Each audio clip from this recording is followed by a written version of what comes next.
Testing. 1, 2, 1, 2, 3. You'll have to excuse me. Welcome to a newly revised Eric Flight broadcast. I hope that you like what you're seeing.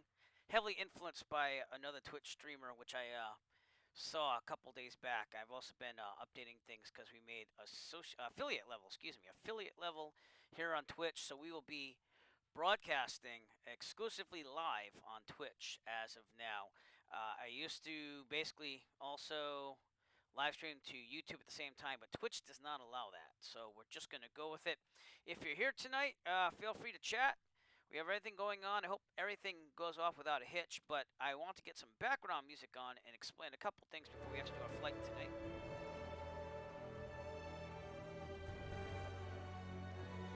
I think that's a little loud, but you let me know in the chat. So anyways, we have some interactive things for you now. I actually worked really hard on this for the past couple of days, to the point of just staying up really late to get it done. But feel free. We're using the point system that's with Streamlabs here. So if you want to check your point total, you're just going to do an exclamation mark with a points after that. And all these commands are below, by the way, in the Twitch panels. But that will give you an idea of how many frequent flyer points you have.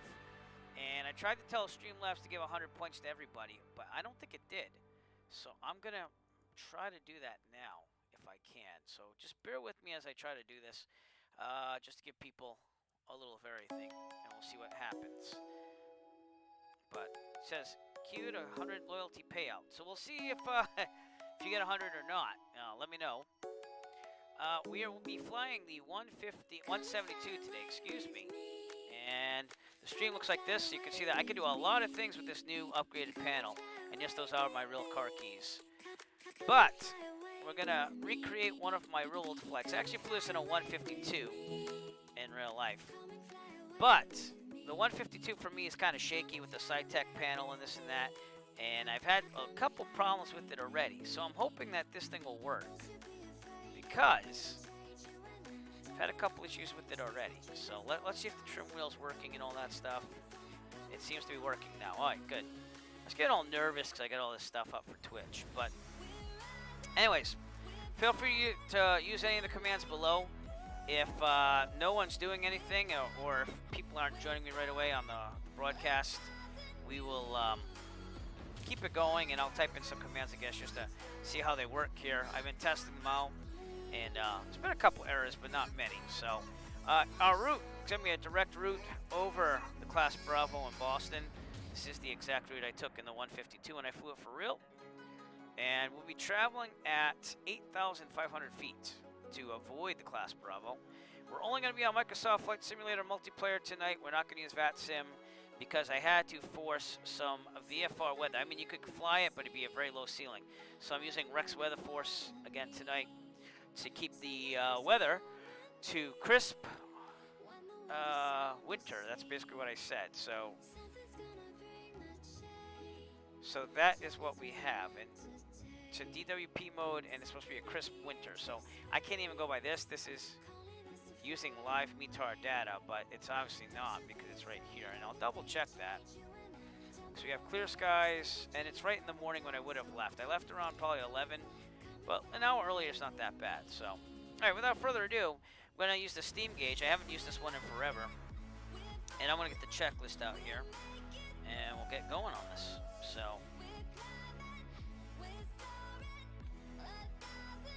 but I hope we got everything working. Again, like I said, I got a lot of things going on here. So, all right, see what we can do. Also, let me get in the cockpit as we speak here.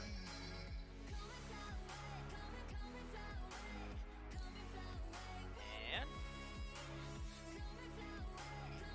make sure the fuel's on. It is now. All right, that's our first step. Next step, passenger people, blah, blah, blah. Seat track, back lock, good. Avionics are off. Autopilot's off. Throttle, 1/4 of an inch. Right there. Should be out. Double check this stuff so I don't have any problems. My other quadrant. And parking brakes off. So my toe brakes are on by me. Alright. Throttle, 1/4 of an inch. Why is that shaking? Oh well, we'll go with it. I don't know. Oh, it's because the quadrant was up a little bit. Okay. Mixture, full lean, brakes are set, master on, beacon on. Fuel pump should not be on. Good. Everything else is working now. Yay! Fuel pump is now going on. 1, 2, 3, 4, 5. Full lean. Pump off. Alright. And max to start. Clear prop. Here we go.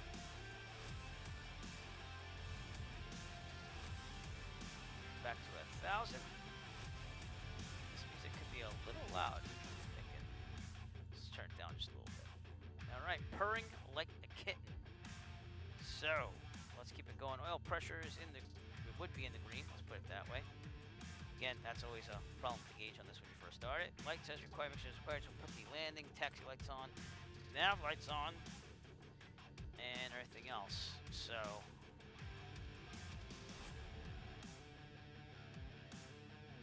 again, we also have a new emote for the Eric Flight channel. Feel free to use that whenever you like to. And I set a lot of things up. So, again, being an affiliate, there's a lot of things they make you set up to make it really interesting. So, all right, seatbelt harness is good. Flaps are up. I'm gonna double check that with our quadrant. It's working great. It was working great. They're going up. Oh yeah. Okay, good. Yep, flaps are up. Beautiful. And we are at Plymouth, Massachusetts, by the way, just like my real world flight. So, all right. Heat vent defrost. Well, it's a crisp winter day, so I'm gonna think that you would need that. Outside air temperature is not going to show you, so I'll put the avionics on. So let's put the avionics on. And it says it is 58 degrees. We'll leave it. It's going to get cold up there. So, all right. Avionics on. Is this thing on? There we go. How about this one? There we go. Turn those puppies up. Probably not going to use the air traffic control much on this, but again, it's been a while. So let's get the ATIS 135.625.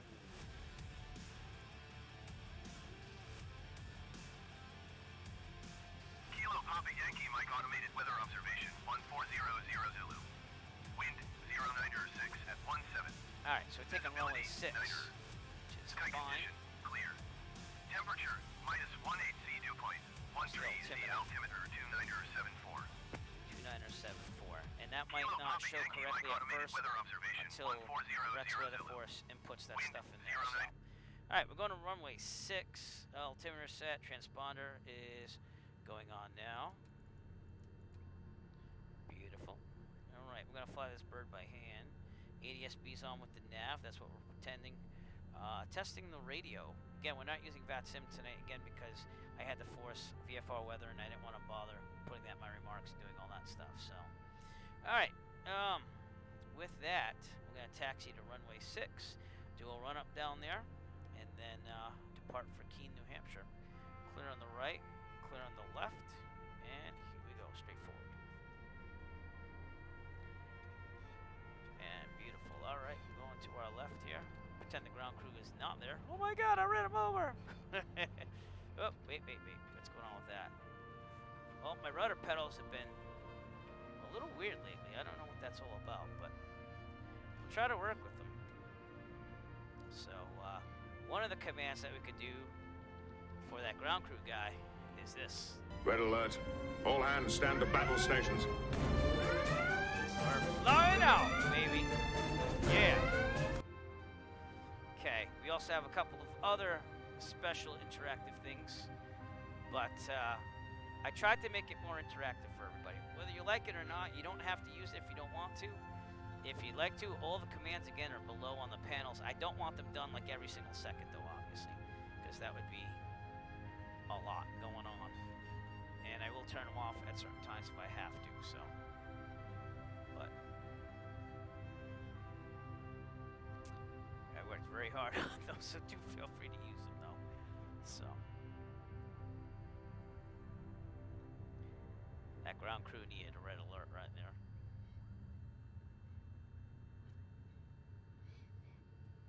Right, making our way to runway 6. There's a run-up place right here on the right here, so. And should be good.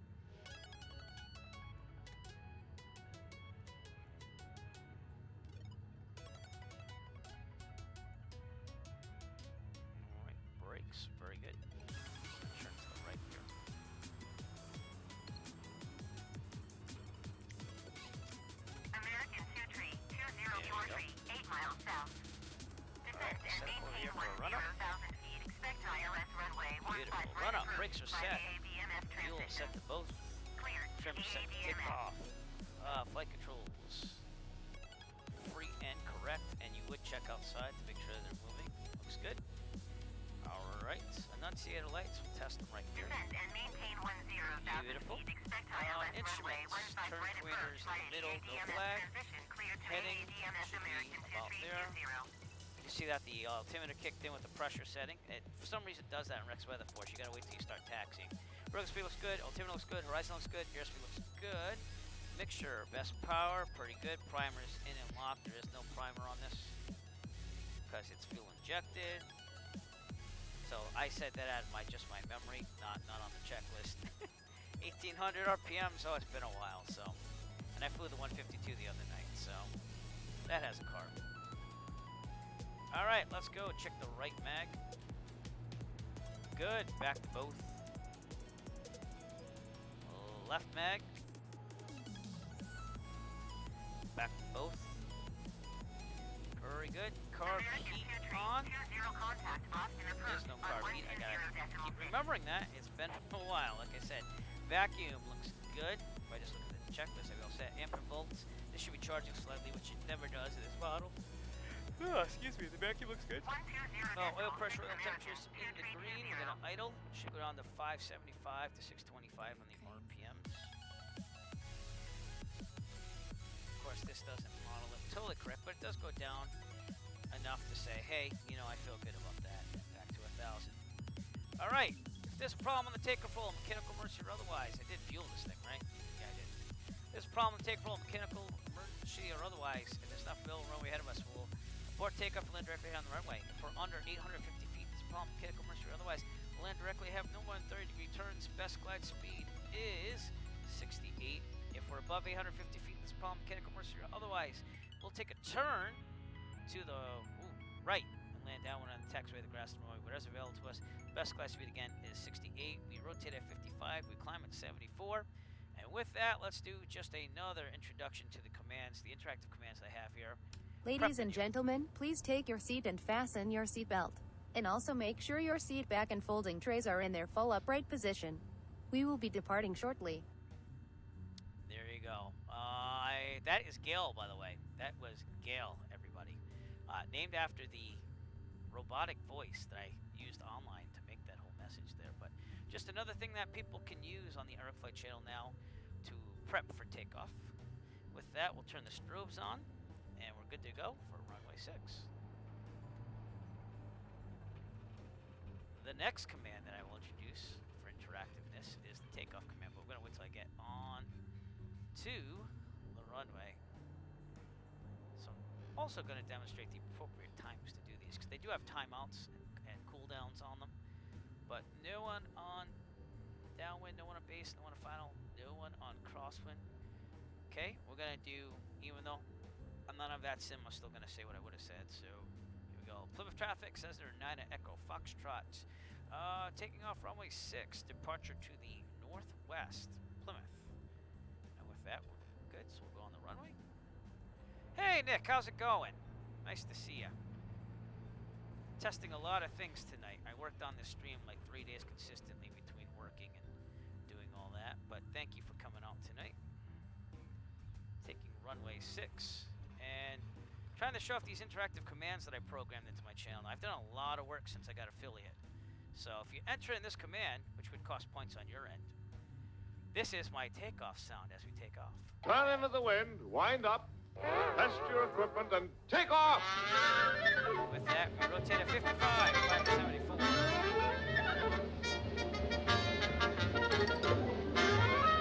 Faster, faster! More speed, more speed! And yeah, that's what I got. So I don't know if that's annoying or not, but we're going with it. 55, rotate. Yeah, it took me a while, but we got there. They have a lot of things that you want to do once you become affiliate. I will let you know that. That's because that's why I've been working so hard on things and doing all that stuff. But we're going to Keene, New Hampshire tonight. I'm reliving a flight that I did in the 152 in real life. Made it nice and simple. Had to change the weather though, so. But I've checked out a little bit of your stream. I want to look at it more, and yeah, I'll give you a little shout out in a second. So let me get like cruising here. So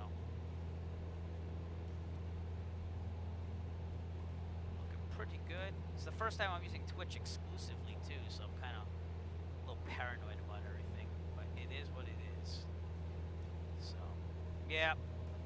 I was using Restream to do YouTube and Twitch at the same time, but I had to get Twitch exclusive once we became an affiliate. So, and then I'm going to upload this to the YouTube channel. So, yeah, just keep working at it. I was the same way for a long time.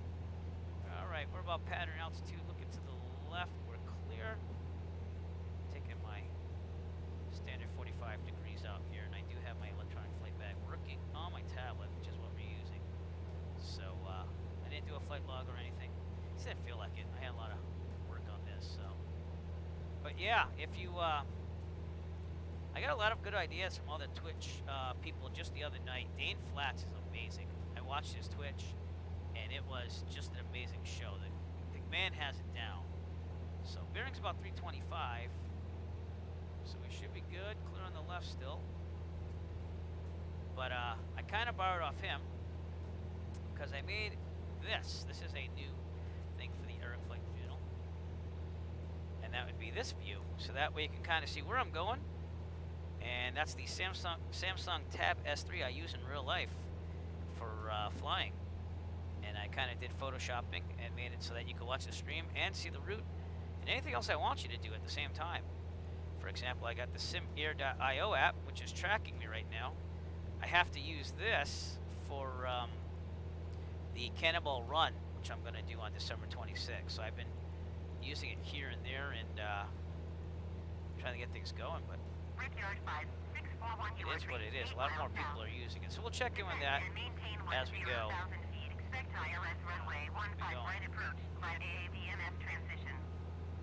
But the interactive stuff, I'm not sure if it's too silly or not. I'm still trying to figure that out. We're not going to enter the class Bravo until 8,500 feet, so we might do a 360, which is what I did in real life, right outside Cranland. But there's Plymouth in the background. Of course, the cranberry bogs. Nick, I'm sure that you've seen those around the area, flying here for real too, just in the area.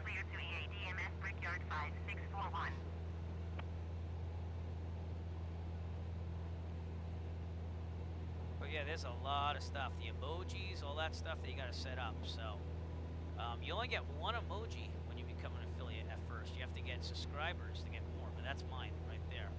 So, and I have like another 3 created just in case. So 3,000, I'm going to start leaning up the mixture here. Maximum RPMs, and I know my EGT is right about there usually, so I'm going to mark that. Right here. It's usually about there. Oh, whoa, whoa, I'm using the mouse wheel. It's going nuts. Alright, we will do 360 to gain more altitude here. Right about there. Because we have to be at least at 7,000 to be over class Bravo, which is what I'm trying to do right now. So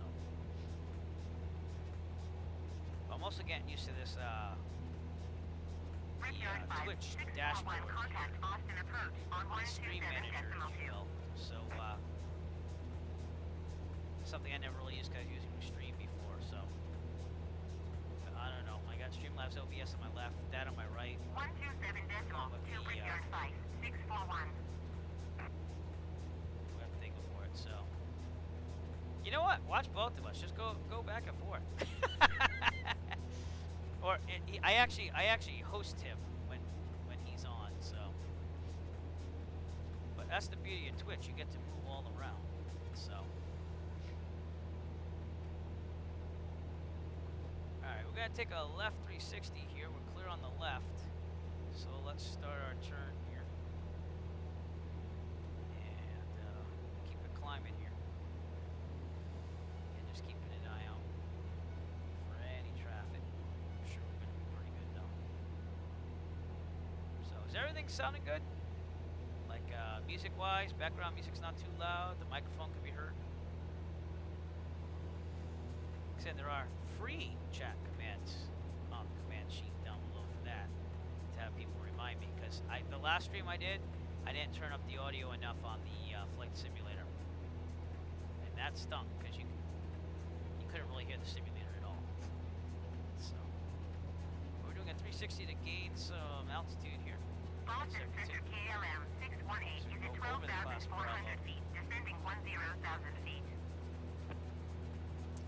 The other night I did a KLM cross-country 618 to Boston Worcester, Center, just to go continuous flying at wind. night, to actually do a cross-country Altimeter event at night. I haven't done one forever, 29.77. but I have been flying at night recently, so I did it in stages. I did landings at night to get current to take passengers, which I'm not going to do anytime soon because of COVID. Then I did, let's just fly around and do some dead reckoning and stuff at night. And then the other night was, all right, let's do a cross-country, get some time in for cross-country for the instrument rating, so I don't have to do all 50 right around when I want the instrument rating. But Cranland in the distance there, that is a short field runway. That is where we tried to go to practice my short field takeoffs and landings. We couldn't get in there though because the weather was pretty bad, so I actually had to do simulated ones in Plymouth. So I'm still waiting to do real life short field, but I have practiced it since then, obviously as well. So, all right, we're at 5,300, and I'm gonna take a bearing of 325 again, and I think we should be over 7,000. I'm climbing at about 80 knots. Drop the nose a little bit for enhanced cooling, better view over the nose. I am a short person, so that helps me a lot, so we'll go with it.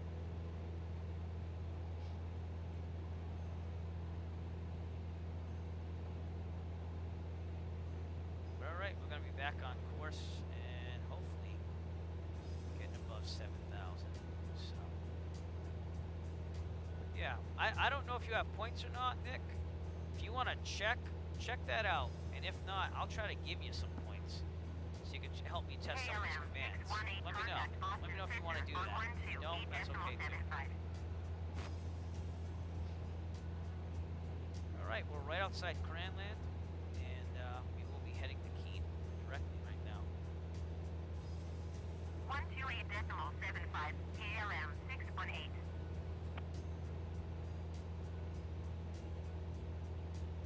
I said if you want to help test some commands, I could also try to add points to your account on Streamlabs to do that, because I use Streamlabs for that. But you don't have to. I just going to do that. So, and if you type exclamation mark, excuse me, points, it'll tell you how many points you have. So, tell me what you think. If they're corny, they're corny. They might be corny. My kids like them though. So.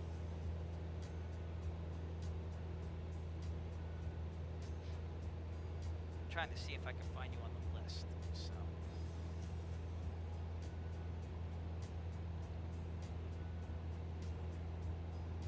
but it doesn't really show me much, if you know what I mean. All right, we're gonna make it. We're gonna make 7,000 there. And once again, we will be going a direct route to Keene. So it's 91 nautical miles away, all the way up to Keene, New Hampshire, right there. So, and we're not doing flight following or anything. And Nick, if you like what you see, let me know too, because I'll kind of eventually tell you where to go and how I did all this stuff. But you need to know some JavaScript and stuff like that. Okay, 7,000. I'm gonna lean off the mixture a little bit more right now.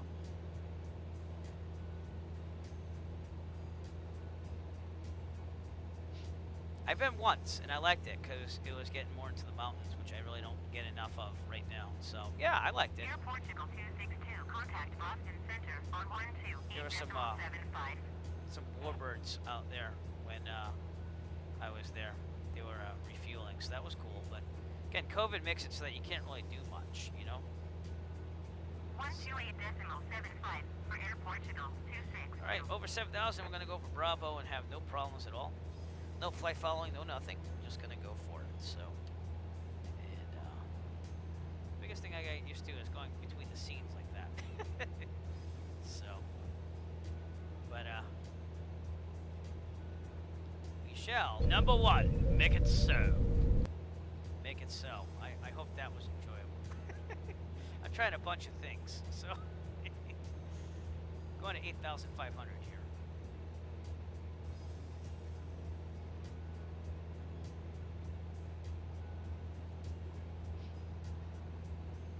Let's see if Sim Air is working here on the side.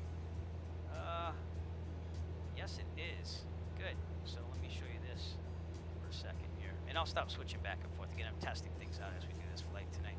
But you can see our route out of Plymouth. I did a 360 outside Cranland, and now we're going with Class Bravo. And we're almost at 8,000, so pretty good.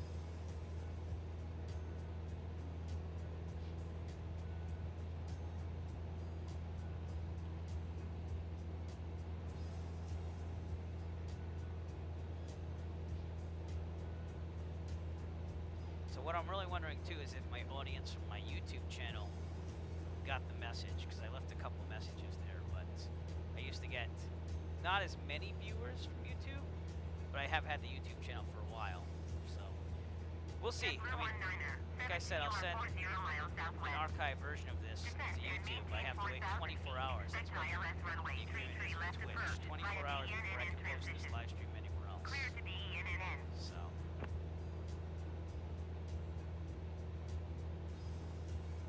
Should be at Keene in about an hour and 60 minutes, according to this ground speed of 64 knots. So once we level off, we will be expect ILS much runway better. 33 left approach via BNN transition cleared to BNN JetBlue 1972. And I'm thinking about maybe doing Worcester after. I haven't really decided that yet. I might not, so we'll have to see.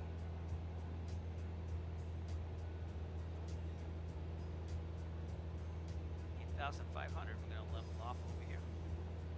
To about 24, 2,500-ish. And going to trim it down a little bit. And now up. Yeah, I like Worcester a lot. That's where I went for my first cross country, so. And it is, and it's cool. Like when I flew there the other night, I had to really use that glide scope because it can take you for a visual perplexing moment, if you will, if you're not used to like plateau view. It's been a while, but I had to level the plane off to get the glide scope when I got there. So it was a good time. And the controllers there are pretty nice. You get to see the sky, the JetBlue rares there and stuff. And Retrix is really nice too, the FBO there. So. No, it can't come in low. And like I said, the visuals can play tricks on you, especially at night. That's what I learned the other night. Not that I was in any danger, but you have to look for that glide scope, the PAPI there. All right, 2,500, we're going to trim down. And now it's saying that I have a ground speed of 87 knots, and we're going to be at Keene in about 55. JetBlue 19er, 72 contact Austin approach on 118.25.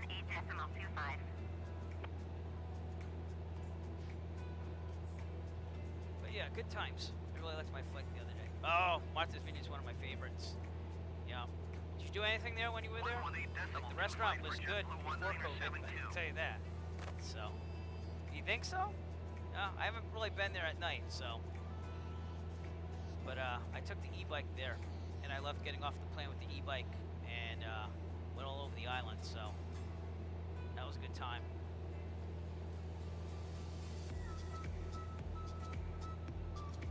And the ground crew there was pretty nice too, so.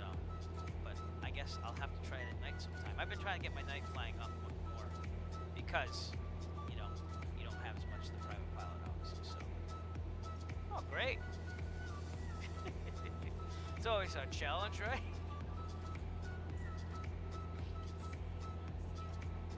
Worcester was fine. I was getting used to the night lighting again. I was like tuning into CTAFs on the way there. I overflew Mansfield to stay out of Class Bravo on the way to Worcester the other night. And so I was turning on the airport lighting at Mansfield. And I couldn't really see it that well, to be honest with you. I was using my GPS more than anything. But I try to keep my head out of the plane, you know. And you could see it, but you had to know where to look, you know what I mean? Oh, wow. Well, that's interesting. Hopefully good taxi lights and landing lights at that point.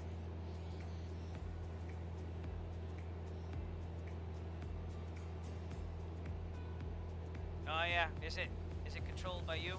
Is the tower open at that point? I don't know what the hours on the tower there. I know sometimes it's not towered. So, but yeah, if you're in doubt, you just cycle the lighting. You know what I mean? I did that coming back. The first flight I did this year at night to get my currency back for taking passengers at night. There was a car that wandered onto the runway at Plymouth. nicest car on the runway, just driving around. So yeah, that makes a lot of sense. Yep. Yeah, cycle those lights. They only go on for about 10 minutes, and if you're in doubt, cycle them. But you can also scare random people who end up on the runway with their cars with them as well. So I was shuffling the lights at Plymouth, landing and doing go-arounds. So, yep, it's seasonal too, because I think in the summer they have more patrolling hours there. So, but crowded in the summer, I'll give you that too. So, all right, let's get an updated pressure here, and I don't know if this is going to work because Rex Weather Force isn't the best at this pressure readings, but let's tune into Norwood and see what they're saying for if it's working. Is it 95, not 90? Norwood Airport information Alpha 1500 Zulu. Wind tree 1 tree at 49er. Piedmont visibility 25 contact Boston Sky 133 decimal tree. Temperature -1. Dew point 1 tree. Altimeter 29er decimal 74. All right, we're good. Visual runway. All right, going back to well, it'd be like 118.2 something. Norwood Airport information Bravo 1. All right, we'll leave it like that for now. I guess we can kind of. We'll just go with it. Oh man. Well, I'll have to try landing there at night with no control tower and see how that goes, because those are the situations you can run into. New Bedford's a nice airport too. Did you already land in New Bedford? Again, I wouldn't trust eating at any restaurants right now due to COVID, but they have a nice restaurant there that I was eating at until COVID really like exploded. So.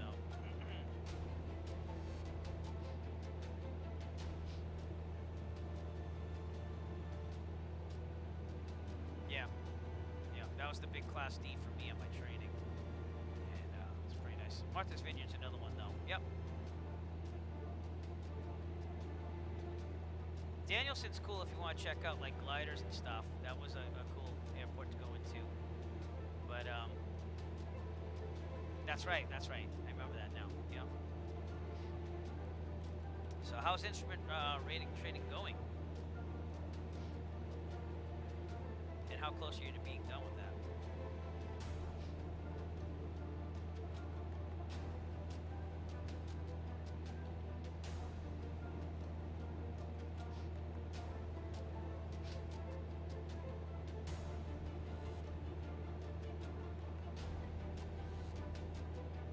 Okay, there's a lot of studying.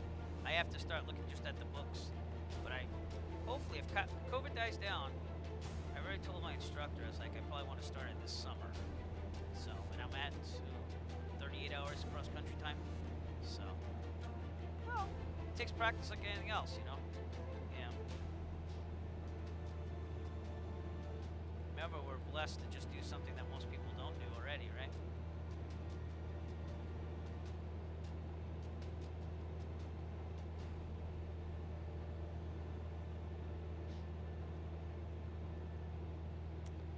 Alright, we're 52 minutes out. We're about over Norwood.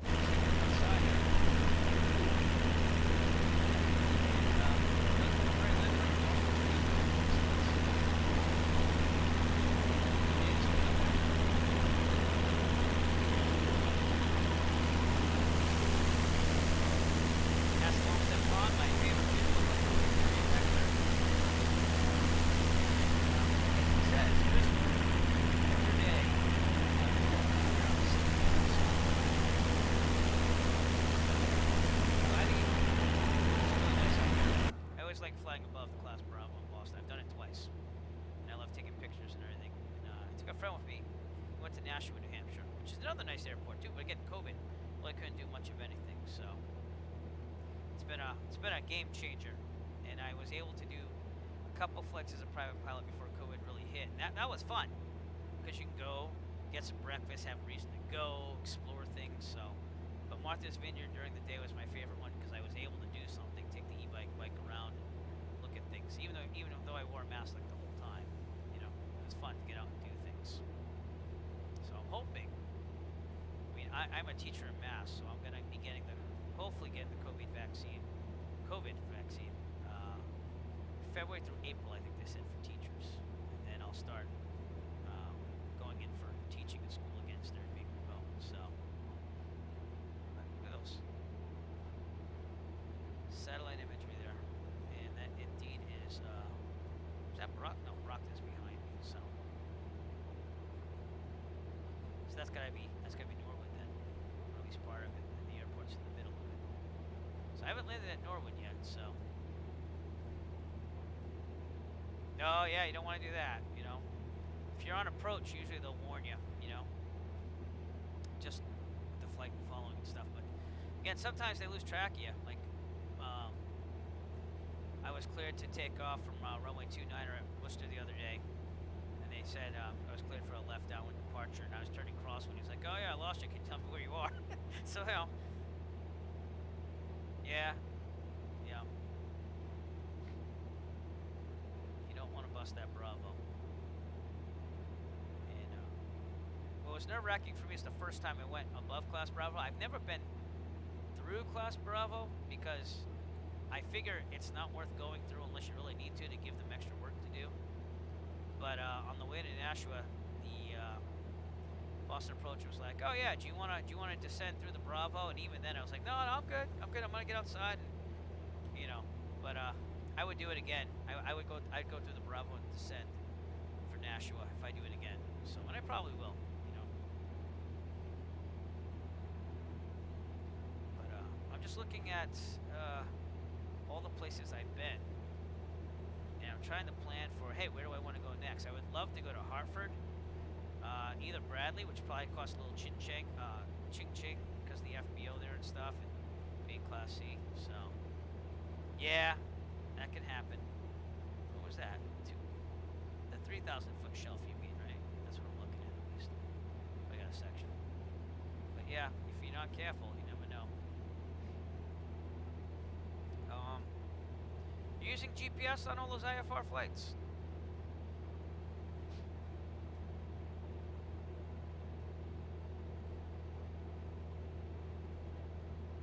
I'd like to go to Bridgeport too. That'd be an awesome place to go.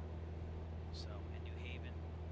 I have 2 more airports to fly to on the Cape to complete all the airports at the Cape. I have Hyannis and Falmouth, which I think Falmouth would be hard to get into because you got the Coast Guard Air Station at Otis Air Force Base there. So, yep. So I'm going to have to get a leg up on that. Probably the spring when things die down with the teaching a little bit. So, 43.5 minutes out from Keene. We'll start seeing a couple more mountains. Nick, you're used to it. You're out of Bedford, right? So you get to see more of the northern part of the state than I do most of the time. But I haven't landed in Bedford either. And you gotta go to get the Bravo all the time on that, don't you?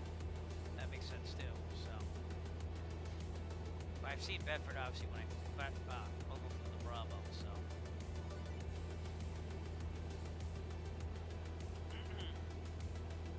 Yep. I actually did hosted my first ever Virtue USA Flying Club event out of Bedford. So we followed like little places with the Virtue Reward. I don't know if you remember back then. That was back in July 4th actually. We did it somewhere around July 4th. Might have even done it July 3rd maybe. So it was a good time. It was a long flight though. So I've learned to not plan as long flights as I did then. So.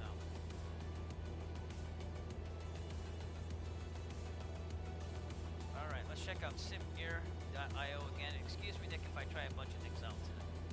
Just want to get comfortable with things, but here's my SimGear app. It's a thing that logs you. Kind of like my real-world Garmin D2 Pilot Watch, which logs me real-world. It just starts logging you GPS-wise, coordinates stuff. But did the 360 there. Went over Brockton. We're currently outside Boston. And your home airport would be right to the north over here, so we're close. You know, we're on that 95, 93 outside ring there, so. But this thing's pretty cool. I need to use this again for that Cannonball run, because this is how they're going to track us to make sure that we flew the route with the right way, that we didn't cheat. So it does like vertical speed, velocity, fuel consumption, your fuel quantity over time. So it's a cool app, you know what I mean? And does a nice job.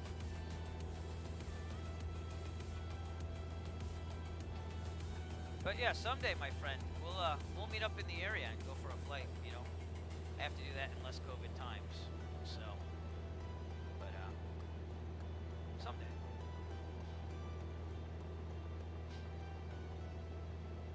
You can take one leg, I'll take the other leg, and we'll split the difference right down the middle on everything. So, there's Boston out there, and you got Boston Com in there.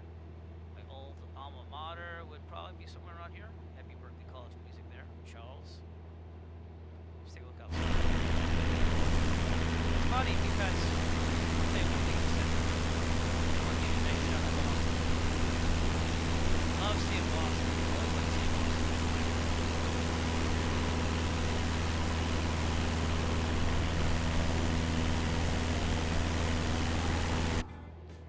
Anyways, what was I gonna say? Oh, so I was at the airport at Plymouth one day, and I was getting ready for a flight. I film everything. That's what I do. There's no one in my family wants to fly with me. So I take cameras. I do like what I do on my Twitch streams. I kind of like, hey, there we're going there. And this guy recognized me from the Eric Flight YouTube channel. He's like, hey, you're that dude, the Eric Flight. He's like, yeah. He's like, dude, I want to like fly with you. And he was a private pilot, same flight school and everything. He's like, yeah, call me. And I said email me, sorry. And I gave him my card eventually. I haven't heard from him since, so I don't know what's going on there, but I wouldn't mind sharing some flights where, again, one person does the two leg and one person does the back leg or something like that. But that way it makes it easier to log too, you know what I mean?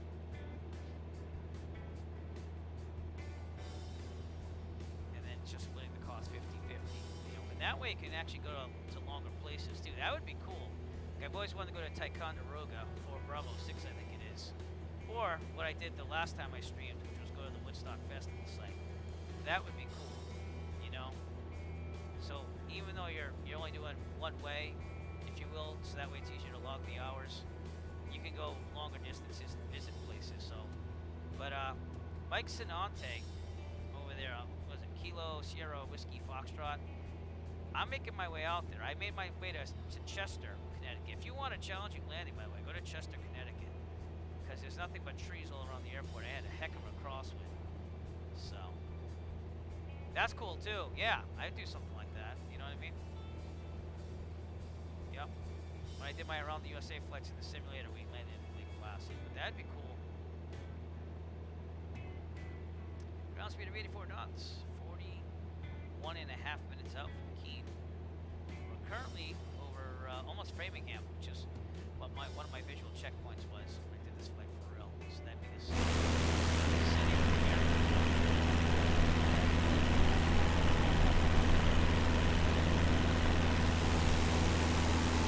And I don't know about you, but when I got my private, it was like almost like, I wouldn't say restarting again, but you didn't want to go push your luck to long distances, at least in my thing, until I got really comfortable. Now, I'll fly for, I want to fly longer distances, you know.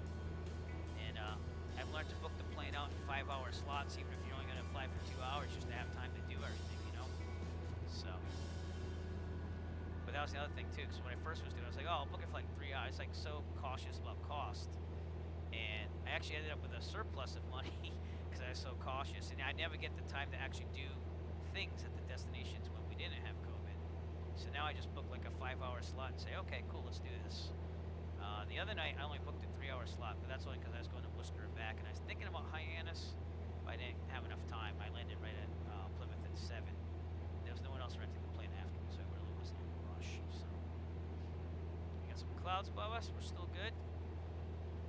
Both times I've traveled over the class Bravo, I always had to be above the clouds, so I made sure I knew where the cloud layers were. And but it was interesting because when I went to Nashua, I had to shoot through a hole in the scattered ceiling there and get through it. So Laconia is good too. Yeah, I want to go to oh god, come on now, Kilo Hotel India Echo, Washington, Mount Washington Regional. I want to go there and see like the sights and everything. I mean, I've been there with a car obviously like many times in my life, but it'd be cool to fly in the mountains out there and have to be high above the mountains to get there. So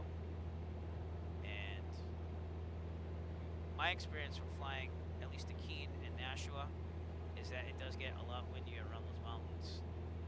Doesn't matter what they say, you know. But I'm gonna check the note tabs for Keene right now, because I kind of remember them having something about what runway to take if the winds were at a certain level here. So let me just check that up here. That's not what I'm looking at. All right, FAA note tabs. That's usually when I search in Chrome. And there's the search. There we go.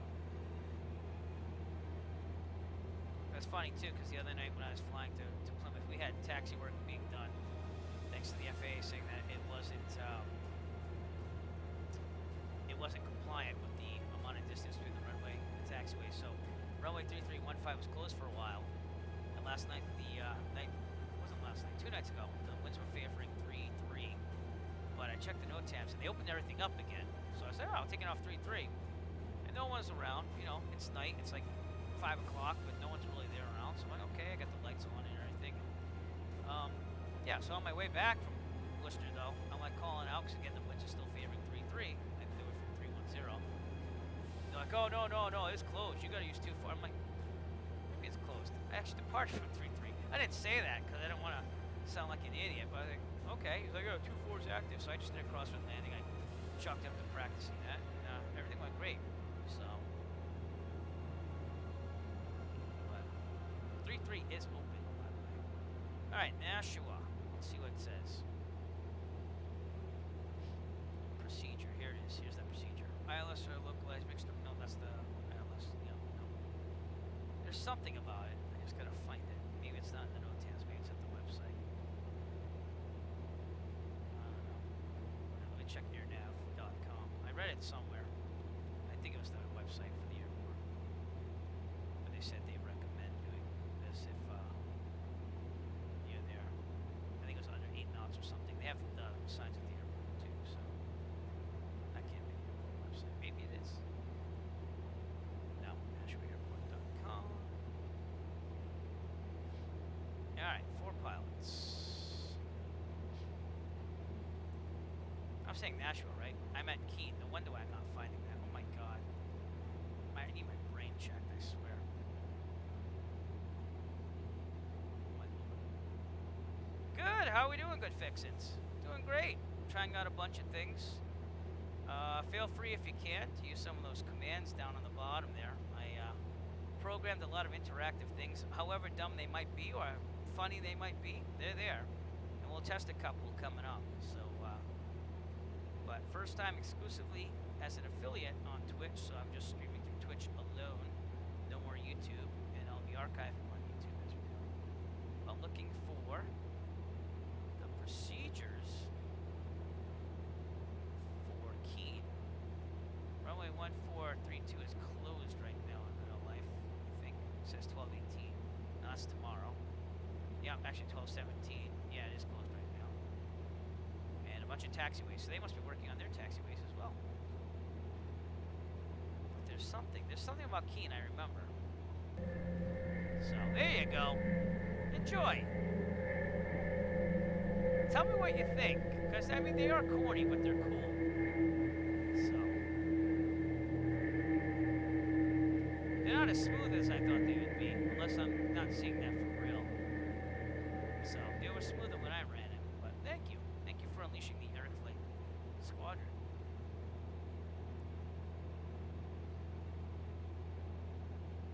No, there's something about Keene. I'll find it eventually. So I wrote it. Actually, I wrote it down in the flight log, and I still have that saved. So let me see what it said.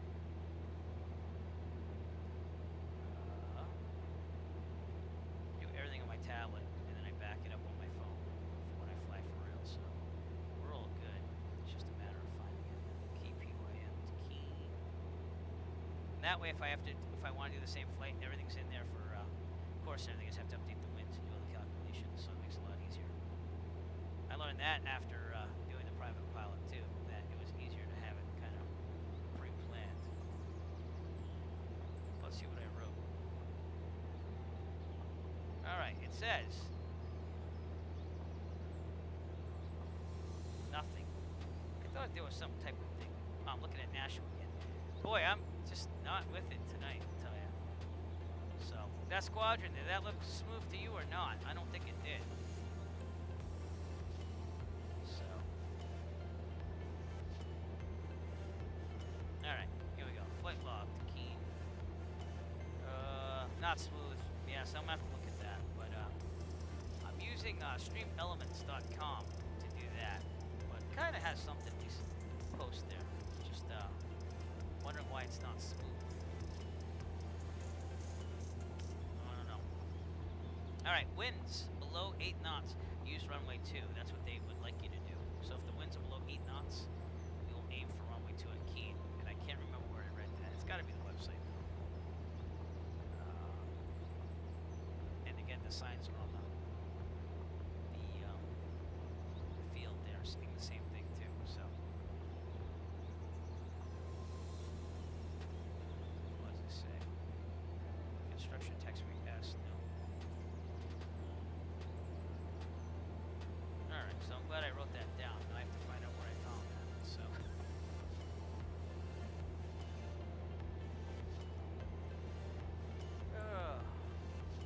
current conditions.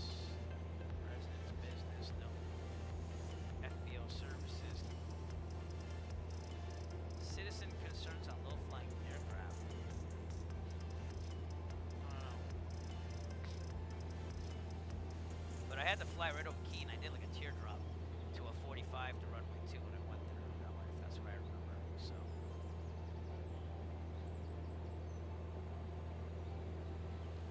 Let's check out the citizens' concerns on low-flying aircraft. Nope, they're just telling citizens how to contact in case they have a problem.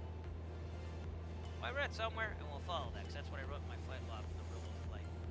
Runway 2 if it's under 8 knots. And there's also restricted airspace coming up ahead, too. Let me show you that. So, see if I got this.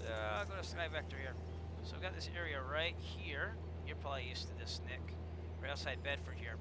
This is Fort Devens airspace, and by being at 8,500, I'm clear to fly over that. That was another thing I had to get used to. Jumpers at Fitchburg, stuff like that. But it's a pretty smooth ride. We were also able to see the Quabbin Reservoir, so we'll try looking for that because that was kind of cool to see. But you can start seeing mountainous areas or hilly areas, I wouldn't call them mountains yet, when you get to the New Hampshire area, which is what I like to see. I think that's cool to see all that. Yeah, but I'm above it, so I can't remember what the ceiling was.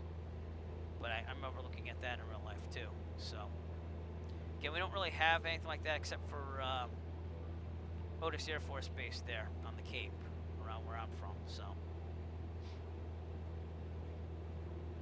but yeah, all right. I'm gonna try another one of those dumb commands. No kidding. I don't know. I mean, they're for entertainment value, if you will, But try this one on for size. Here's a monkey. Enjoy the monkey. Flying monkey. That one's actually smoother too. So I don't know, but I like the flying monkey out of the zoo. Isn't that cool? Like a little humor factor, so people don't get bored. That might need a little comedic release there, And there are cooldowns and everything, so people can't do that left and right. But if one of you guys is still on, as I'm on the landing, there's a command for when I'm on final. And I can't remember what it is, but it's on the Twitch panels below. Again, if you could help me test that tonight, that'd be wonderful. But wait till I'm on final for landing, because I actually programmed that one a couple hours before we started the stream tonight. So, and again, I use streamelements.com and programmed all this stuff. I kind of like got Sim Caesar, and I saw how he has like the flying donuts and the fire and stuff, and that's kind of what I'm trying to emulate in my own way. And then Dane Flats was just fantastic the other night, and that's where I kind of borrowed his idea of having screens like this, where you have like the split like tablet view with the phone, and I kind of did it my way. And I don't know if you guys saw that, but I'm thinking about making some Virtual USA themed ones so that we can all have them for flying events. So I'll have to find time, of course, to do that. But this, I mean, I was a fiend working on the stuff. We had a snow day today here Massachusetts. So I basically had to shovel a driveway. Then after that, I got to come back in here, watch the kids for a little bit, and then get to work on some of the stuff. So that's basically what we did. But Nick, I also forgot to tell you, thank you for following me on Twitch, by the way. And I did get that, getting the broadcast. But for some reason, I had the wrong stream key in here, and this and that, so I had to restart the stream like 3 times. I thought OBS Streamlabs was Streamlabs OBS was crashing. It wasn't. It just wasn't the right stream key. It's been crazy. But again, we have the first emoji, or emote, if you will, for the Eric Fleck channel, which looks like this. So all these new things, you know, they're like little toys, if you will, you know, and they're just cool to try out. So thank you guys for humoring me tonight with all this stuff. You know, again, just to make things interesting, I pre-recorded me as Captain Jean-Luc Picard, if you will. And so that way I'm like, oh, yeah, let's do this. We can always go to this little view. Number 1, make it so. So that's pretty cool, right? Dorky, but cool. And, yeah, it is what it is. But we're going over that restricted area.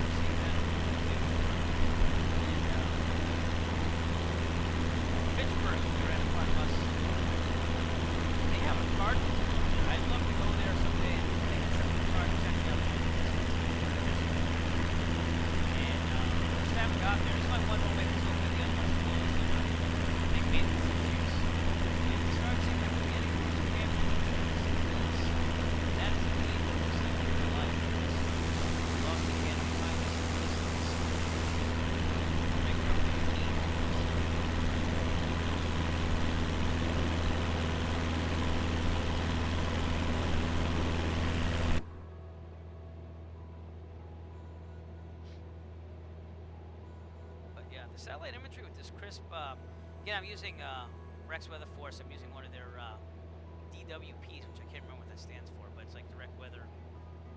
It's their direct weather that's going in there. So I made them do a crisp, clean winter day, and that's what we're using. But is that the Quabbin? No, that's not the Quabbin. Quabbin's out in the distance out there. That's a reservoir that was man-made. They actually submerged like 3 or 4 towns that used to be in Massachusetts way back in I think the early 1900s to make a reservoir out there. So we'll see if we can see that, because I remember seeing that in real life. I thought that was cool. Got some clouds above us though, but it's pretty nice weather depiction here. What was that? I have no clue what that was. Let's see if that's something I should be looking at right now. I don't know. Getting used to this whole thing here. I had the dashboard up. Now I can't find where I put the dashboard. This is wonderful. Red alert. All hands stand to battle stations.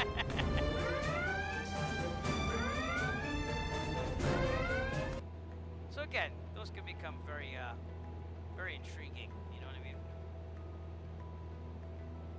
So I tried. Here we go. Stream manager. There we go. So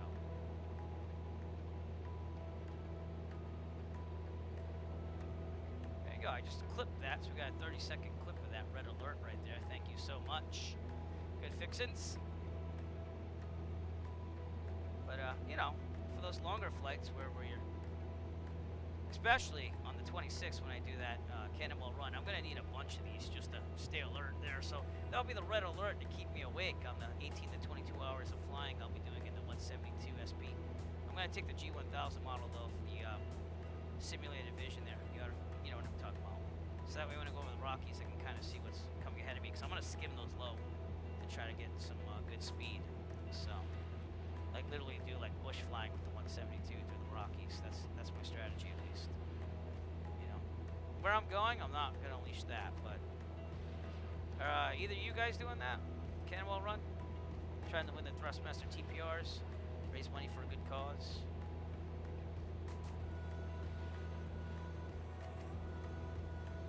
All right, Fitchburg again off our left.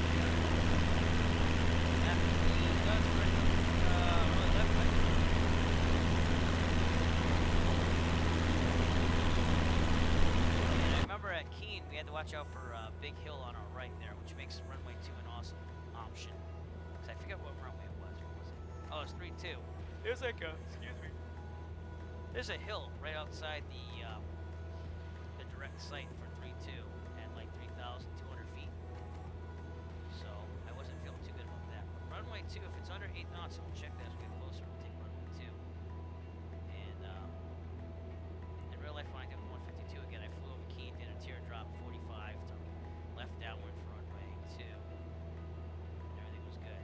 So I think the hardest thing I had was looking up for the hills around there.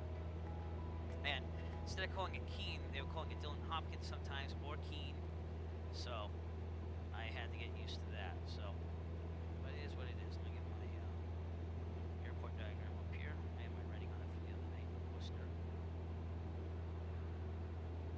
Yeah, it says Dillant-Hopkins on the airport diagram. So, but you know, it is what it is. Yeah, it's a long flight, but I'm on vacation, so I'm gonna. I already got clearance from my wife to do it. Of course, the kids can come up here. I don't mind that. Obviously, they're not there sleeping right now. My wife was on the trooper tonight with that too. That's why I can't stream like other people. And at first, I was like, dude, how do all these streamers like stream like 4 nights in a week? And it's just because they don't have kids and stuff, I guess. Or if they do, I mean, they have really understanding wives, you know. So. I do what I can, and I definitely wanted to fit one of these streams in, so. Good fixins. I don't know if you noticed this, but I did make you VIP on my channel there. So, I don't know what VIP rewards there are yet. I have to look into that more.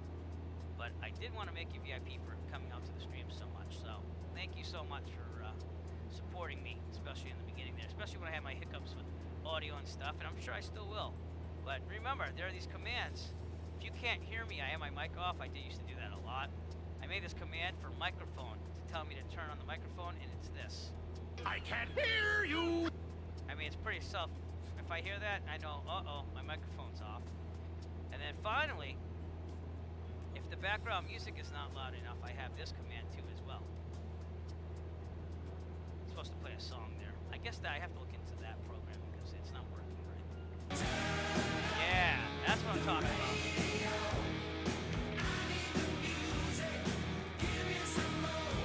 So again, people can help me with things I overlook sometimes, you know what I'm saying?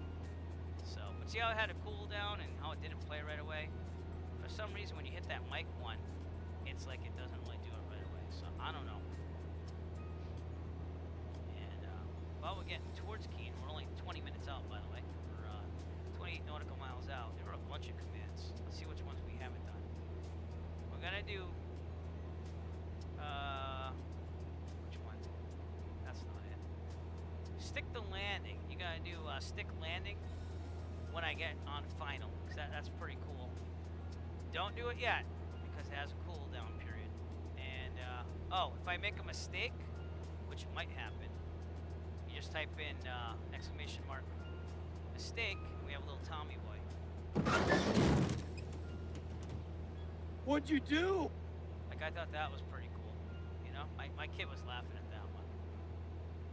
But yeah. So you didn't get to see the takeoff announcement nor the prep. No, Nick did. Nick got to see the takeoff one. I don't know if you saw the prep announcement. And you saw Squadron, Monkey, but you didn't see the Flying Squirrel yet. So let's just get it out of the way so I don't have to do these after. But let me know if this is smooth for you, because the Monkey one seemed to be smooth. Flying squirrels, bombing round the sky, looking super fly. Squirrels flying, thanks to flaps of skin, they go base jumping. So again, might be a little corny, might even be kiddish, but they're there for those times when people just need a little pick-me-up, you know? So what do you guys think overall, to be honest with me? Should I get rid of them? Should I make them more serious? Should I make some more serious ones to mix in with those? I mean, good. All right. It's good to have a little humor there.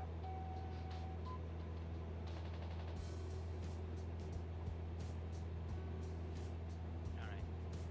The other thing is, I'm gonna try to find you good fixes in the point system here.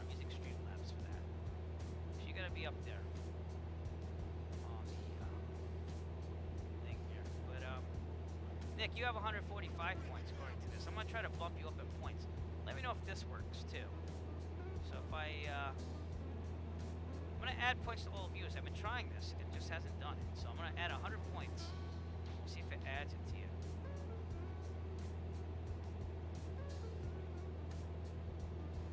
Oh, I kind of lost people there. Give me a second.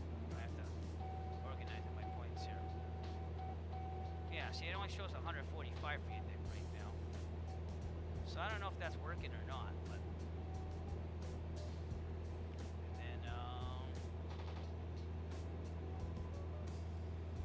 I thought Good Fix-Its would be up there. Oh, yeah, you are. 226 points. So, you've watched for 30.08 hours. I didn't even know all this existed until I started looking into the interactive stuff. So.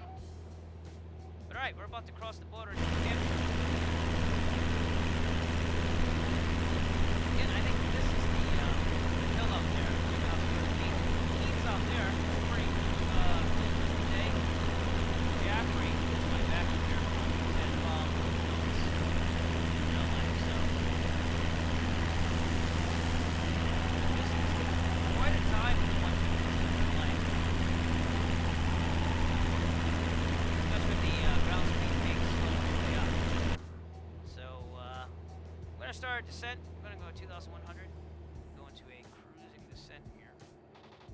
Hopefully 500 feet per minute or so.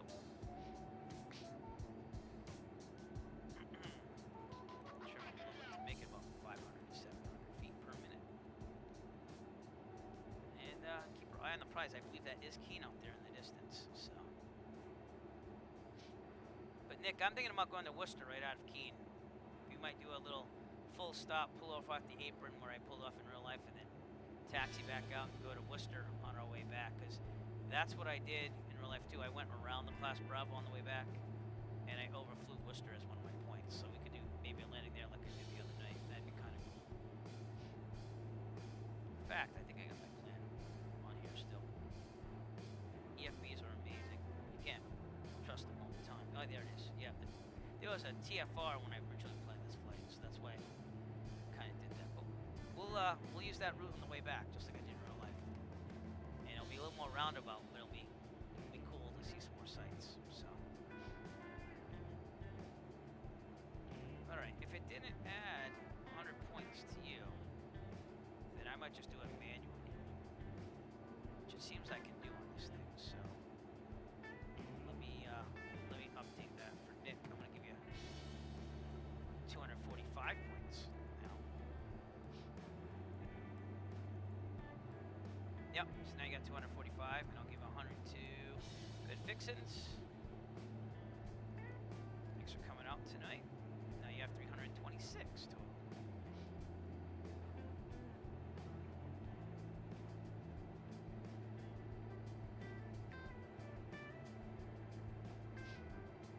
Alright, descending into Keene, New Hampshire, everybody.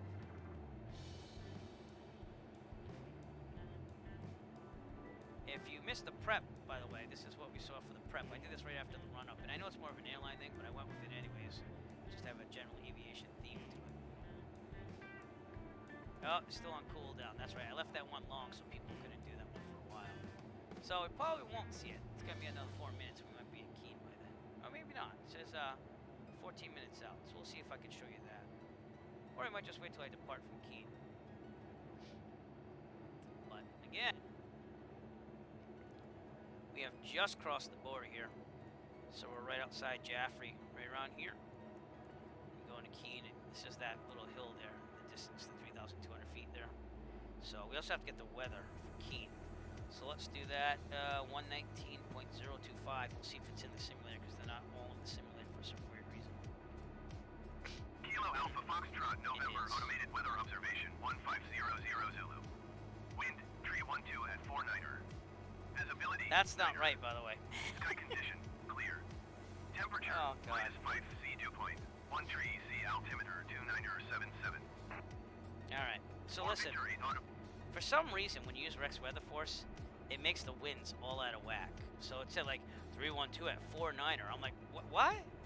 You know, it messes it up like that. It did say 29 7.7 for the altimeter, so there we go. But it is what it is. And again, Keene's out there, so we gotta start descending here a little bit more here to get down. But yeah, make something like this for the Rich USA Flying Club. I think that'd be cool. We could have it on for like briefing stuff if you do any streaming. And I'll make it a different theme, obviously, but it'd be cool. It'd be cool to do that. So we also have the full effect right here. So I'm trying to mix up scenes more as we go here. And it's pretty cool, you know. So, but Dane Flats, check him out sometime. He doesn't stream as much as he used to, but he was called the man, the myth, the legend, Sim Caesar's channel all the time, and I call him that now because his stream was just fantastic. He had it down to a T, and it was so entertaining, and you know, it was flying, but at the same time, it was like very interactive. So I'm trying to do a little bit of everything. So the thing I'm most nervous about is that we still don't have enough of the seriousness factor. But it seems like my last stream, like people, we went out to the Woodstock Festival site. It was cool. We got to see it. And I sent the drone down. But like people popped out and they're like, "Oh yeah, skim the Hudson on the way back," and like you know, I got like tips for it and everything. And so sometimes I got to give a little entertainment value. That's what I'm saying, you know. And I don't mind. I made sure I got to Woodstock first and all that. But right on those lakes outside Jaffrey. Alpha Foxtrot. Right? Keene is up here. Very nice airport to fly.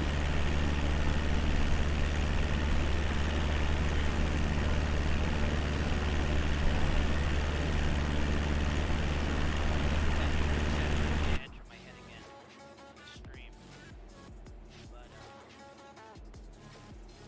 that's cool. Yeah, well the people on the stream, like they were cool in there, they were respectful. I had other people flying with me just for fun. Again, just people viewing the stream. But that is cool. Yeah. I flew under some bridge with the Hudson in upstate New York, you know, and I didn't think I was gonna make it. I thought it was gonna be like, oh, Microsoft Flight Sim was gonna say I hit it and this and that, but it actually let me fly underneath it. It was pretty cool. So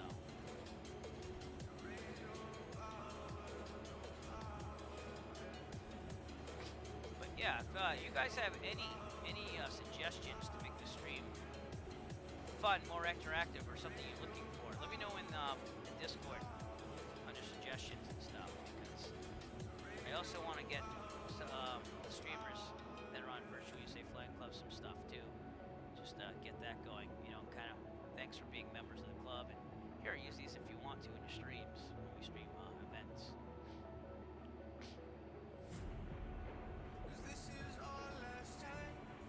But you guys are aware of the fly-in for Rutland, Vermont there that I'm doing on January 1st. So if you can make it to that, it's going to be a good time. It's another one of those open, hey, just fly in from anywhere with respectful aircraft to get it done. So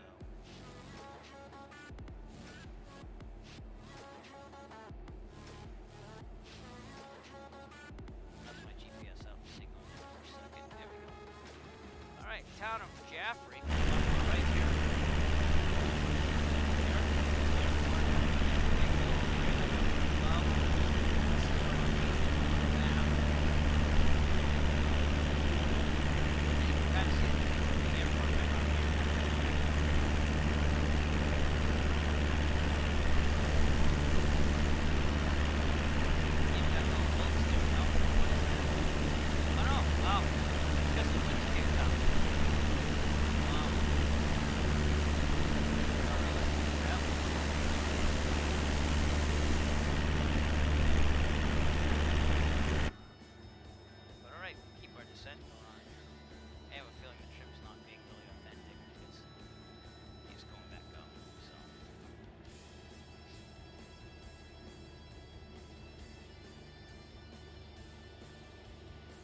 That's cool. You know, things like that. Like, there has to be a line there. Because I started out with Twitch and stuff and streaming in general.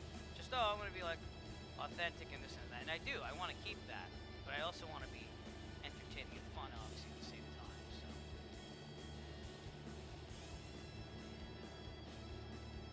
It is what it is. But yeah. Alright, let's check out the Simulator app again. Again, I'm just trying to look at this too, because I'm going to need it for that cannonball run. This is how they tell if I'm lying or not. And that is us being tracked right there from Plymouth all the way up to Keene. It has all my stuff here, so this is what they're going to look at if we're the first one there, just to make sure we didn't cheat or anything like that with fuel consumption and cruise speed and all that. So, but yeah, it seems to work very, very well for what it is, and I never even knew about it. Excuse me. Until I signed up for the Cannonball Challenge. Like, oh, you have to log yourself with this. So I use it a lot, you know. Now it's pretty cool. You just leave it in the background before you start the sim, and it's all Google Maps too. So again, just like my Garmin D2 Pilot Watch, it tracks GPS data, and then you kind of see it and play it back. So very, very cool to have. All right. Let me see if this one's working. This is my other scene I haven't shown. It's just the tablet going there. So yeah, I can, like, you know, talk and this and that. It's pretty cool. But we'll get more ideas as we go along. So really kick me in the butt though, because there's so many things you gotta do. Emotes. I got like another 3 ready to go. The VIP, the tier 1 subscription stuff, like all those graphics I had to make over the past couple of days. So 6 minutes out, 8.4 nautical miles away. And what were the winds again? 312. So you know what? We'll do runway 32. We'll do a directed 32, just straight ahead right there if I'm seeing this correctly, which it looks like we are. So, alright. So what we'd say in the real world is Keene traffic. Cessna Nautical Foxtrot 8 miles to the southeast. Directed final, extended final for runway 32 Keene.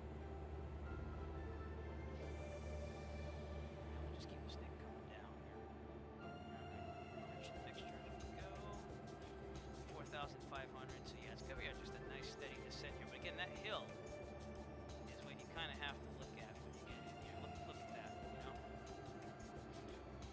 And the wind does kick you around a little bit with winds that pick up around this hill. So.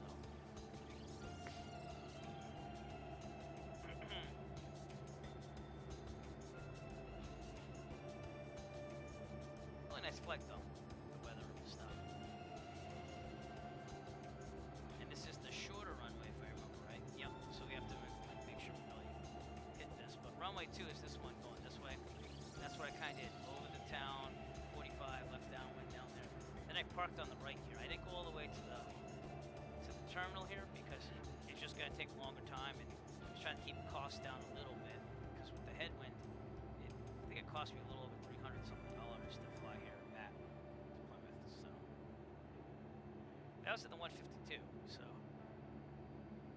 but yeah, we did a roundabout way, which is the way that we're going to do tonight as well on our way back. So, but we'll send the drone out. We'll look at the airport compared to what I saw in real life. And someday I'll actually get that real video up there. I'm about 4 videos behind for the Air Flight channel. Probably 5 now because I forgot the other nights too. And I have one almost ready to go, but with 3 cameras it takes a long time to edit all that footage and then choose what footage and what camera. So it's not like it used to be. It got a lot more difficult with more cameras. So. Okay, again, let's look at Keene up close here. So here's runway 2. We're going to be going for 3-2 right here. And you can see that is pretty short right there. But it goes right up to the terminal too. See the terminal's over here with the flight deck, which is the restaurant there, which I heard is pretty good actually. So. And the town again is north of that, so you can't miss that. But it's cool to have all these hills around the airport too. Something I don't really get to see in Plymouth a lot. But Mount Washington Regional, I want to do that someday. I get up to Mount Washington and stuff, but we're gonna have to descend here a little bit more. So let's keep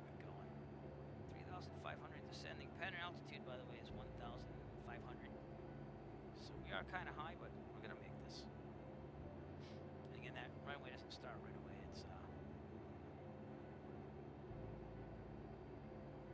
a little bit down that strip right there. So.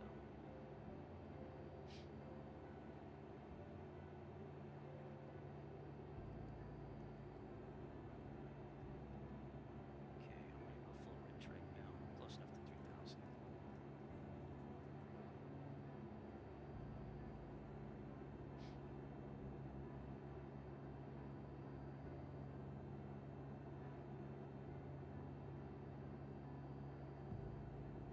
There we go. See the beacon? But again, there's like there's a ramp over here. That's where they have the fuel and stuff, and I just pulled in right over there. They also had a weird taxiway. I went across runway 2. Actually, the ramp's over here, because I remember going across runway 2. It like went up and then curved around, so you had to be really careful because it was like a long taxiway for traffic there. So, but alright, we're gonna go to 1700 here. We're gonna go a little slower, get to 110 knots. We'll level out a little bit to get to 110.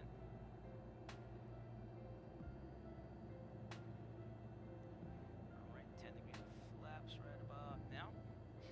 Angle down slightly. Not too much. Trimming up.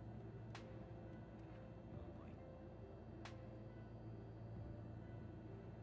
Alright, we'll kick in the 20 degrees. Let me just level out here a little bit. We're really high, but we're gonna try to get to that white arc. 20 degrees of flaps. 1500 RPMs. Yeah. I'm gonna pull the throttle up. Oh god. Could have done better on the setup here tonight, but we'll try our best. Full flaps. Very fast. Coming in way too hot. So we might have to go around. If I have to go around, I will do a teardrop to runway 2. So yeah, I'm gonna go around.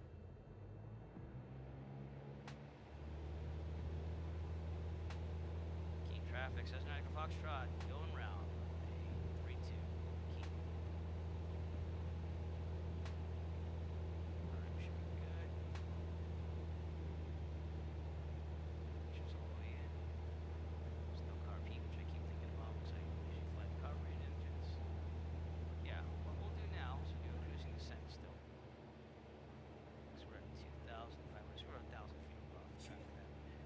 Turn to the right slightly. Fly over the town like I did, 745. The thing you have to worry about is this hill over here, because when you come in for the 45, you get a little close to this hill. So, that is exactly what I like.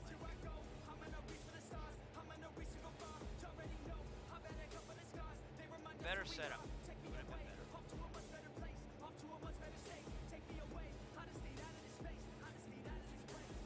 on, trim down. Do you guys find that the trim is a little messy on these models? A little bit.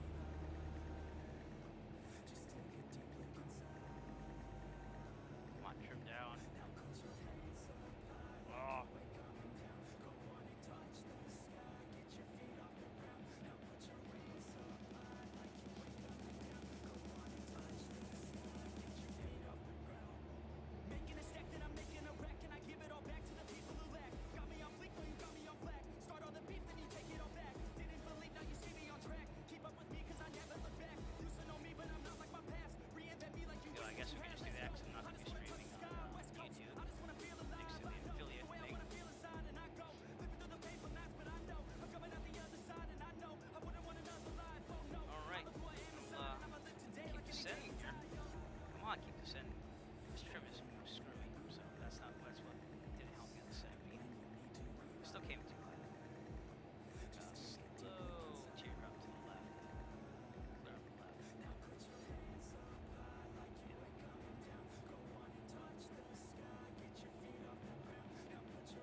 miles out on the 45 for runway 2 Keene. Let's keep those radio communications going in my mind.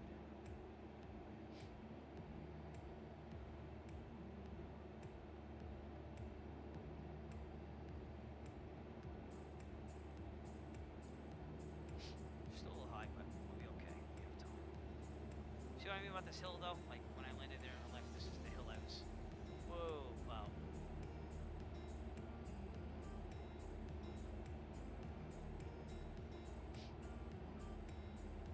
Yeah, pretty close over here, you know. Okay, turning downwind.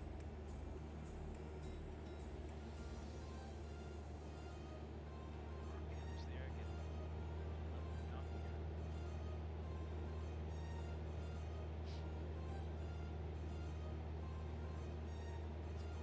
We are a little close to it. There's some just a little too close. It's alright, we'll get there. Okay, we are almost at beam the numbers. We're on the 1700.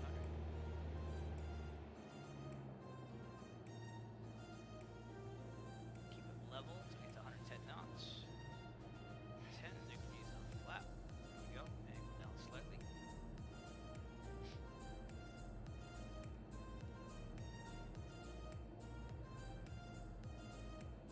Okay. Alright. Get my distance here. I'm gonna turn right about here for base. It's gonna be a little narrow though, so I might just keep it going to one final. Alright, clear on the left. Let's turn a base here.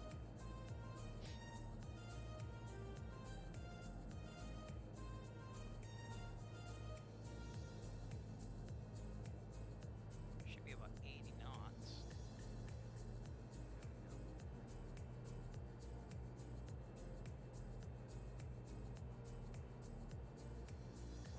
For 1500.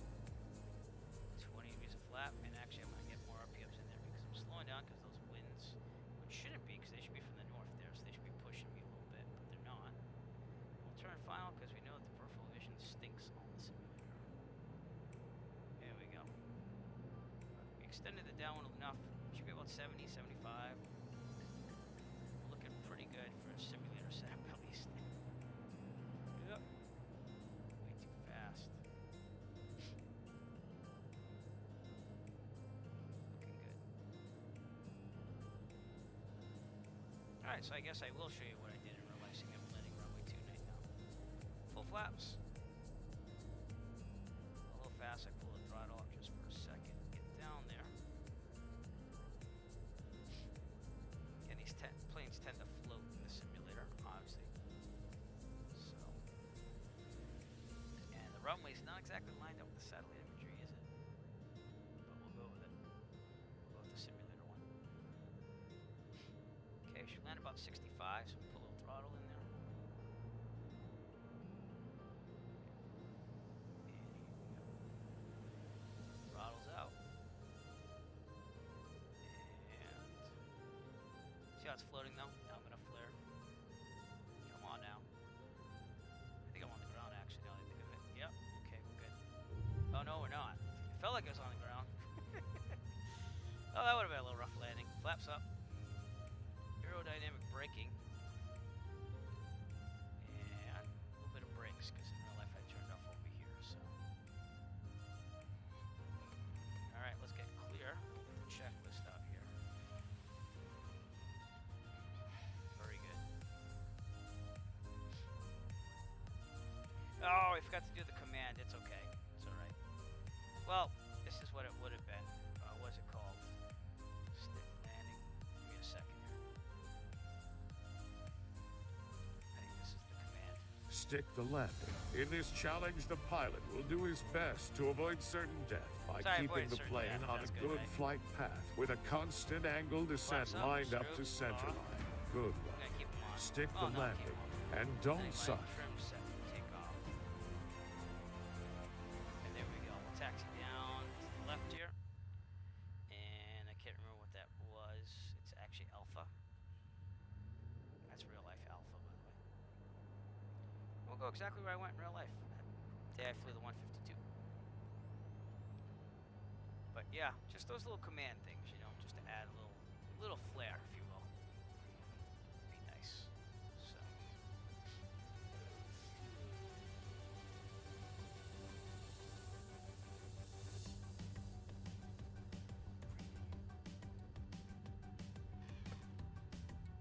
Okay, the hangars are over here to the right. Excuse me, my rudder pedal's not the best still, but that's why we're doing the cannonball run.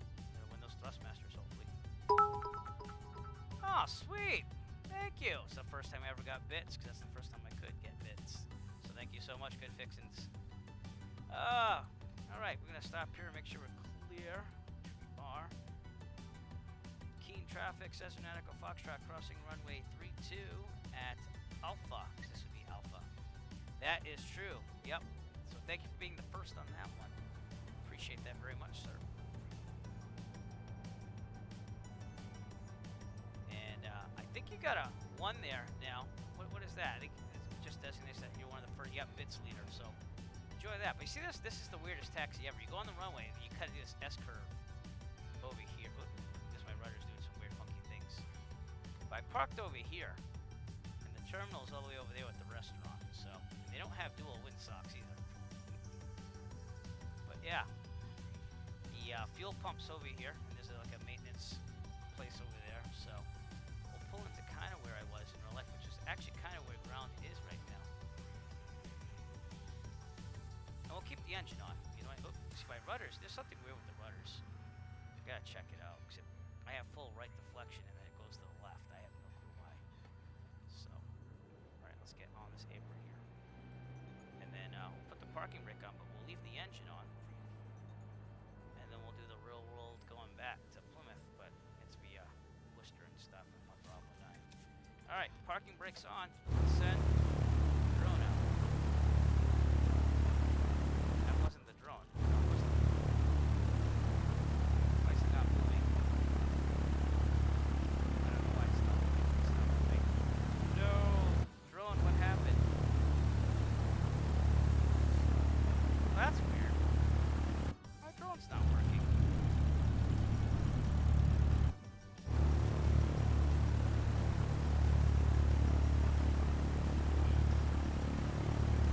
Well, I'd like to show you the airport, guys, but the drone doesn't seem to be working.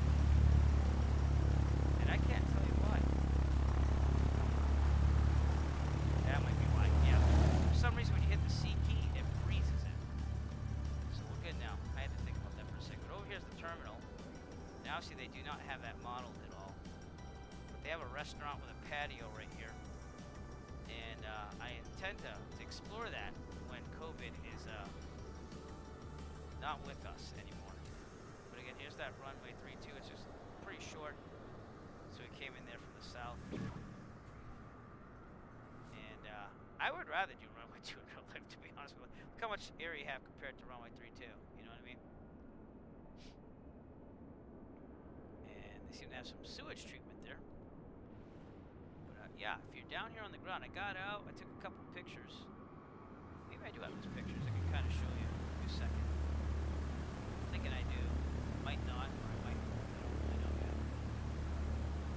But I'll show you some pictures from when I got to Keene. If they're in. Maybe I deleted them for space. Give me a second. I got them backed up here. The speed flash is just me and myself. Alright.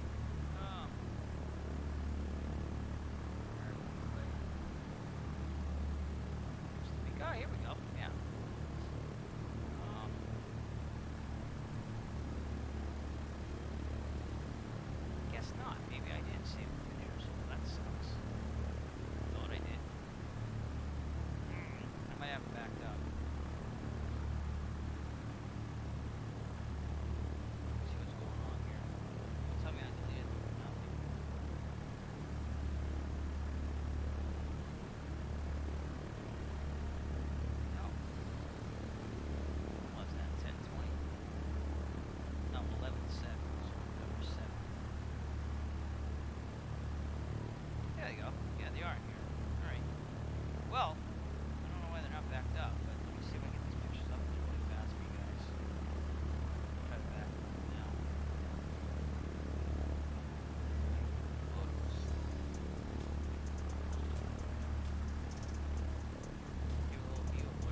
Maybe it just didn't back up because I was out of space, but now maybe it will.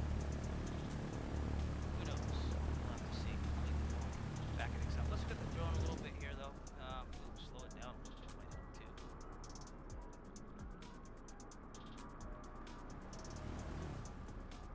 Here we go. All right. But all these hills in the area there, the town's out there. That's awesome. That's awesome. I want to get to Portland. Portland, New Hampshire or Maine? It's Portland, Maine, right? Kilo Papa, is it Whiskey Echo or something like that? Because that was one of the next flights I wanted to do too. Nice little small town of Keene. Keene State being the college that's well known up here. There's the airport. Let's see if it's loading these pictures at all. It is. Alright, let me try that view here on my thing here. See if we can get it going on. And let's go to the tab browser stream. There we go. November 7th. So here's that apron that we're at right now. Has a panorama image there. So that's me literally on the ramp right where we are. See there's some buildings there. Here's the 152 I flew, 46249er. And runway 2 is out there. And out in the distance, the terminal building. So this is kind of cool to see this stuff, so. Oh, cool. Awesome. The next step in being I don't know if you're single or not, is to ask if she's attractive to you. I'm not allowed to answer those things anymore because I'm a married man. Alright, moving on. Oh, there's my little token. Hey, look, I made the Keene picture. This is going out of Keene. So this is the Quabbin Reservoir. We'll hopefully see that on the way back, because I'm going to take the same exact route I did on this flight in real life. Close up of the terminal right here. Again, that restaurant's right outside here on the patio. But back then it wasn't as bad for COVID. Seeing that's picked up, I will not be going to any restaurants, so. Yeah, you know. So, you know, there's nothing wrong with having a good-looking instructor, all right? I worked with my coworker, so basically I didn't have that. But what's this picture? Oh, this is Boston that day, so you got to see that earlier. This is what Boston looked like from 8,500 feet. So I went over the Bravo, so that was a cool picture. And I think there's like 3 shots of that, because again, I don't look when I take pictures. I kind of go like this, kind of angle the camera towards it while I'm looking at the flying. So, but yeah, nothing wrong with that. I remember those days. All right, so yeah, let's load up the flight plan here. We'll what we're gonna do. I don't know if I have this in here, but we'll see. Log in. Try to log in the route there while I load it on my tablet. So, again, I was playing for TFR. They had President Trump in there for one of his rallies, which is right around election time. There we go.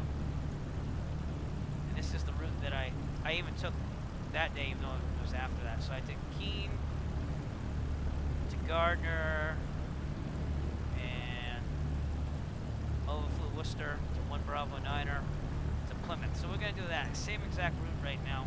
I might do a landing at Worcester though, because I kind of feel like doing that due to basically doing that the other night during nighttime. Nick, you've been to Worcester, and I actually like Worcester a lot, so we'll take out the peninsula as we do. So let's do that. All right. Land. What happened with that? Oh, got a little bit reverse. Give me a second. Oh, reverse. Active. Gonna add some waypoints here. Give me a second. So I thought I had it saved, but it's okay. We'll just put it in really fast right now. I'm trying to put it back. Alright, 1 Bravo 9er. I always do 1 Bravo 9er if I'm going to stay outside the class Bravo. Because it's going to keep me outside of there if you have that as a big plane. You still have to be careful.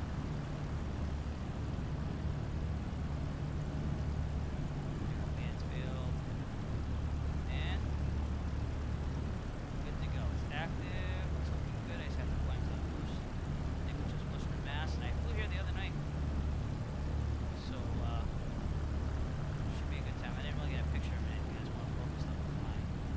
Alright, we're going to depart runway 2 here. So we're going back to the runway that we were landing at here. And parking brake off. We're sure we have enough fuel, but yeah, we have more than enough fuel. Alright, with that, let's get out of Keene and fly back, but via Worcester, Massachusetts, and Mansfield, Massachusetts. So, oh really? I've done Block Island. Block Island was my second. So you know what? If you want to, man, you fly down to like Plymouth. I'll take you to Block Island. It's about an hour each way. Maybe not even that. It's an hour probably getting there because you're going against the winds, and then probably about 40 minutes coming back. But we'll do that one together if you want. You know? I mean, you fly at 172. You just won't have all the fancy electronics you're used to. So, and obviously I'll be there to help you in case you're not familiar with that, but I'm sure you can handle it. So, like I said, let's get COVID over and done with, and then we'll have fun. So, but Block Island was cool. When I went there, though, I was in the 152. I had carb icing as I was descending, and I dealt with that. And we'll take the 172, obviously, though, to have more comfort, if you call that comfort. And I got there. And I'm like already scared because it's like my second flight as a private pilot, and I had carb icing going into the descent for Block Island. I went at 6,500 to get over Rhode Island Sound, though, so I was smart about the planning. I get there, and they're like, "Oh, restaurant's closed," and I went there for the restaurant because this was before COVID hit. So, and I was like, "Oh, that sucks." Well, I'm gonna go there anyways. It's like a $10 landing fee because it's Block Island, and I paid $10 to stay there for 15 minutes and take a picture in front of the sign. So, but when there's no COVID, dude, we'll go there, we'll get a lunch or something, it'll be fun. All right. Keene traffic, Cessna Foxtrot crossing runway 32 via Alpha. Hey, that's the right letter. Keene. I think it's got that weird S curve going back to runway 2 here, so be really careful here. Okay, we're not going to use the plane in the GPS, we're going to use my electronic flight bag. Because I have the program and I don't feel like doing it, so. Yeah, I mean, I'm an older person. I'm in my 40s, like my very, very early 40s right now, so it's more of about enjoyment for me. But by all means, get whatever you need to get for what you want to do. You know, the Cirrus there, you'd have to get training on that.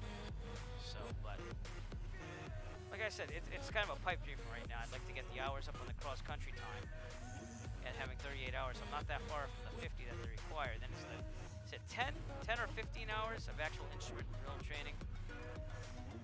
And I think I'm anticipating, yeah, that's what I figured. So you're on the right path for that. But I'm probably going to call it after the instrument, even though my instructor's, like, we're both teachers. He retired. He was the science teacher at my high school, but he flew for airlines before he went into teaching. And he's like, yeah, you should get your commercial. That way you can do like some CFI stuff, and you know, when you retire, you can maybe fly for the airlines. But I got, I'm trying to keep my health to be. I think the biggest worry about a pilot at my age is maintaining your health to keep the medical. And if not, I mean, I feel good enough to fly. So what I'm gonna do is, if for some reason something medical does pop up, and I have till 2024, I'm probably gonna go basic med because I've already talked to my doctor about it. Because getting older, this is the stuff you think about. Or I'm just going to do light sport, and you only need your driver's license for that, and to make sure you're safe. But obviously, I'm going to make sure I'm safe to fly. I'm not going to fly not safe. So, well, thank you. It's a bunch of copyright-free music, but I did scan through it. I didn't just like put music up there and say play, you know. So I try to add to the library here. And my rudders are doing something weird there. I have to look into that later. But all right, here we are. Let's do Let's do that thing there that I was gonna Kilo Echo say. Echo November automated weather observation 1600. So I played this coming out of Plymouth because it's going to do it the whole show. Ladies and gentlemen, please take your seat and fasten your seatbelt. And also make sure your seat back and folding trays are in their full upright position. We will be departing shortly. I set the DG, I set the pressure just to make sure. Kilo Echo Echo And we should be November good. Don't have to run up. We kept them running. So we're good. Flaps are up. And here we go. Keene traffic, Cessna 9 Echo Foxtrot. Clear. Cessna 9 Foxtrot, departing Kilo runway Echo Echo 2, November departure to the automated south. weather observation 1600 Zulu. Wind 09 at 17. This thing's doing some type of bug on the radio there. Kilo Echo Echo Oh November my automated God. weather observation Stop it. 160. That's like a bug in Kilo Echo the Echo simulator. November See, I can automated switch it and weather it's still observation gonna 160. do that. So eventually, hopefully, it'll just stop. Kilo it. Echo Echo November Turn the automated comm weather off. observation 1600 Zulu. Wind 09 I don't know why it does that. 17. Visibility 9er. We'll keep it down. Sky conditions All right. clear. Bugs the crap out of me. -19er sea dew point. Well, you know, I mean, if you think about it, you got the left hand on the yoke, and you're running everything else with the right, you know, so it's a good transition, but I don't think it's going to be a terrible transition, you know. So, they're definitely the fastest aircraft and the nicest one. They're expensive. But, all right, we're good to go. Rotate at 55, climb at 74. Probably should have said that before I went on the runway. We're good.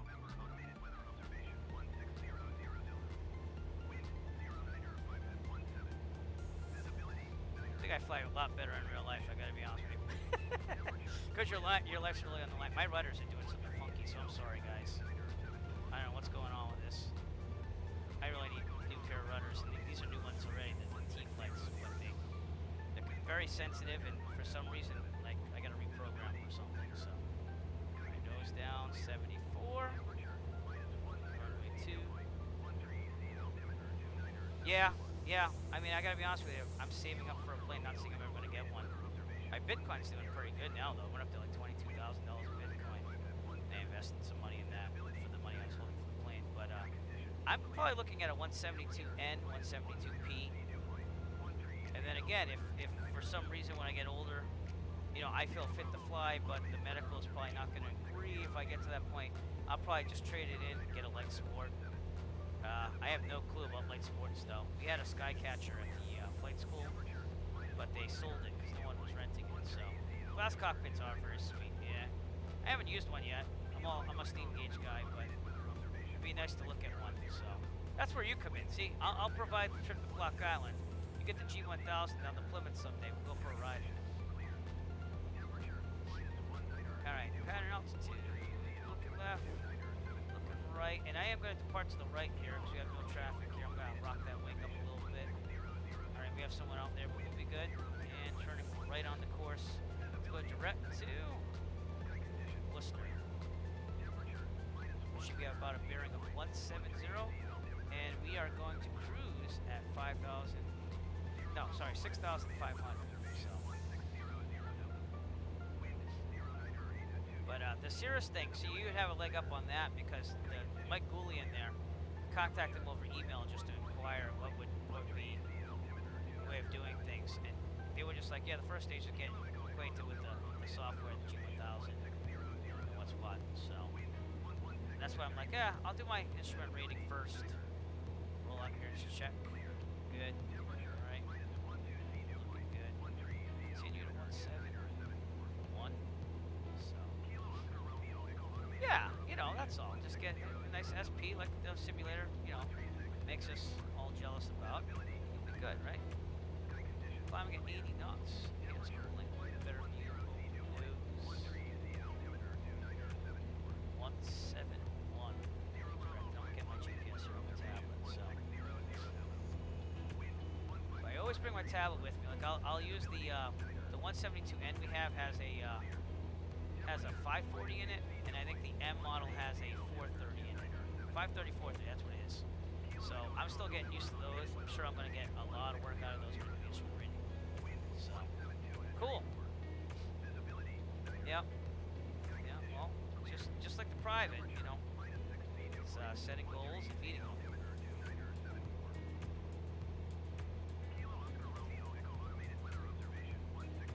I'm really pissed off with this comm radio. No, stop doing weather. You're done.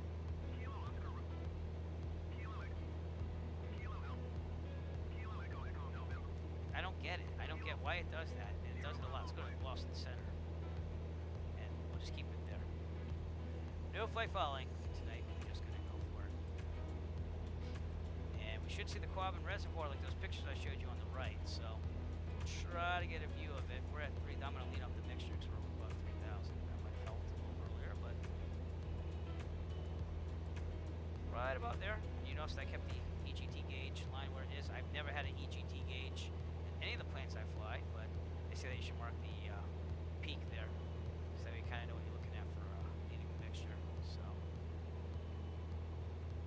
on course for Worcester. So, someplace Nick and I are very familiar with in the real world. My instructor, again, I'm a little different than you. You're going all out for the airlines and stuff. I was told just to go fly, have fun, and try to get to around 50 hours in the cross-country time, and then see him about the instrument rating, because then I have most of the cross-country timing done. It's just a matter of getting the instrument training, taking the written, you know, getting checked out and all that stuff, the oral. So,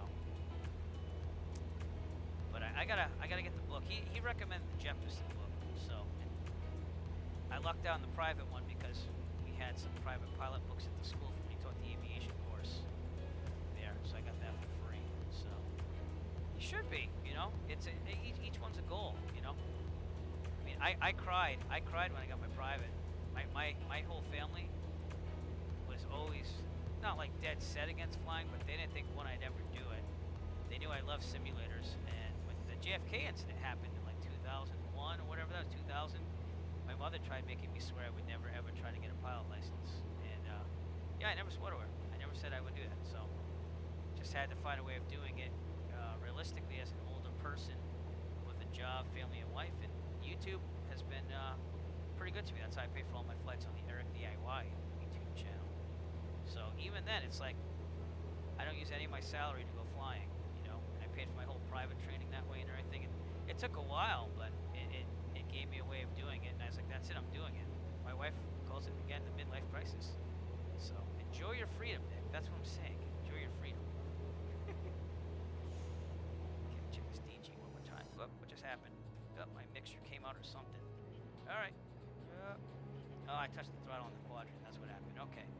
We're okay. We'll keep climbing. Boy, that could have been bad, huh? I was looking at that airspeed going down to best glide, which is 68, but yeah, we're good. All right. Stuff like that will keep you fresh, you know. 5,500. We're almost there. Climbing at 80.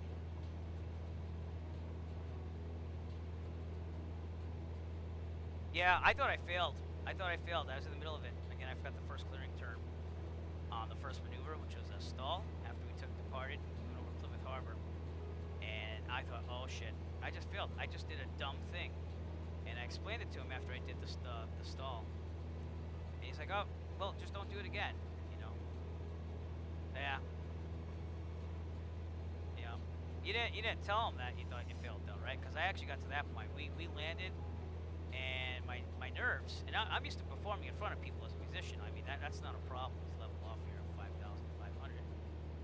But my nerves were a little frayed, and I was like, listen, if this is a fail, let's just call this now, and we'll just get it up to speed, and I'll do it another day. And my DPE was amazing. Yeah, he just basically said to me, I wouldn't give up that easy. And after that, I don't know what happened, but I got like this fire inside me, and we did everything right from there on out. So I had a very good examiner, very encouraging one. You still had to do all the work, but very encouraging. So yeah, don't do that. That's one thing I regret doing, is showing my non-confidence. And I was doing the things right. It was just a matter of calming down and saying, well, here we go. This is what we do, you know. So, but yeah, I passed. And I mean, I was sure I did just like you. I was looking at those videos about what the oral would be like on the YouTube videos and stuff like that. And why is my trim going up? No clue. Oh, cool. That's a good feeling. That is an awesome feeling. I'll never forget that day. Yep. And you know, it's amazing because when you start carrying passengers after you get through all that, you feel pretty good and secure about things, you know? Oh, definitely. Definitely. The thing I was thinking about in the 152 the other night on my nighttime cross-country to Worcester, though, was getting too comfortable with the plane. Like, I felt really good up there and everything just seemed to be clicking, but I was still saying to myself, no, take this like you still gotta be very cautious on everything. So I almost had to talk myself down a little bit, because the 152 flies really easy, especially when you've been flying the 172 for a while. So, but yeah, What was your distracting question? Mine was, did you see that bald eagle off the right-hand side? Did he drop a pen or something? A pencil? What did he do for that? We're 13 minutes out for Worcester, Massachusetts. And if you just tuned in, or I guess I lost you, but if you are here, we're doing a trip back from Keene, New Hampshire to Plymouth, but we're going in a roundabout way. We are taking a route from Keene, New Hampshire to Worcester, Massachusetts, to 1 Bravo 9er to remain outside the class Bravo, and then back to Plymouth. It's a real-world route that I took during my real-world flight to Keene, so that is what we're doing right now. If this thing could ever trim out right, we'd be all set, but let's try to look out the reservoir.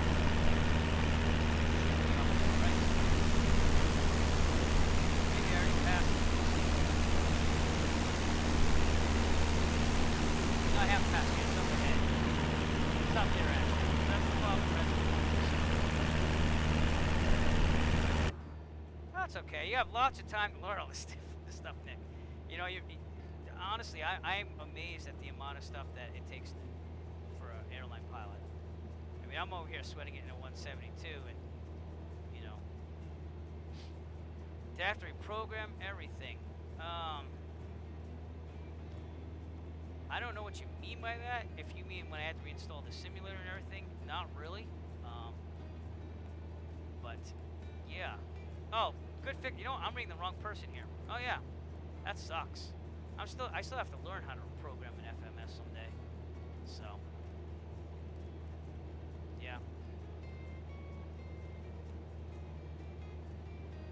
Keep this at 2,500 here. And we're 28 nautical miles out. Ground speed of 134, not too shabby for a 172. I had those type of nights. I had to reinstall Windows and everything, and I had to reinstall everything. Currently still reinstalling Prepared. And I might give X-Plane another shot. I'm thinking about buying it. But we'll see. I'm going to try to save funds at the same time. So I don't know. And I fear that if I get another simulator, I'm going to want to pump money into it. And I really don't. I'd rather save it for roll flying. So. But I'm sorry that you're having a terrible night on that stuff.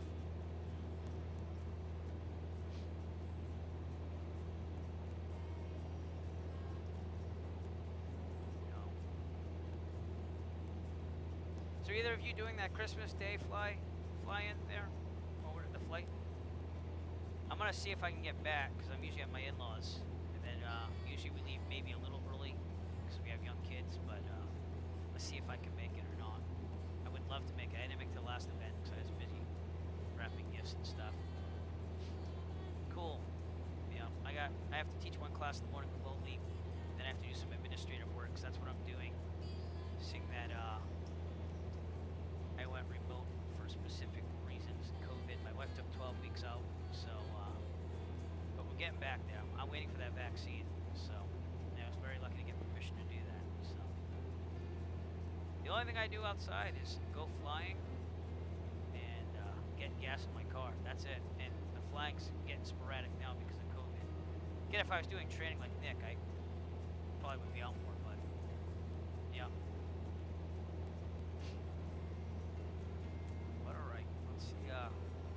Twitch dashboard again.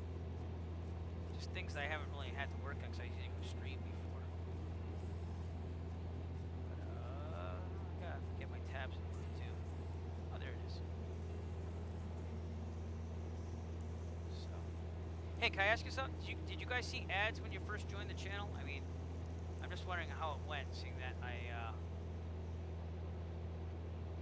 Oh, okay. Well, let me do that. Let me see what I can do. I was thinking that earlier in the stream too. I was like, it seems a little lower. How's that? Is that good? Maybe I turned on the volume by accident. I don't know. Let me see.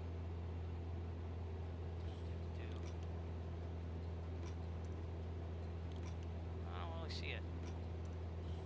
All right, let me see if I can.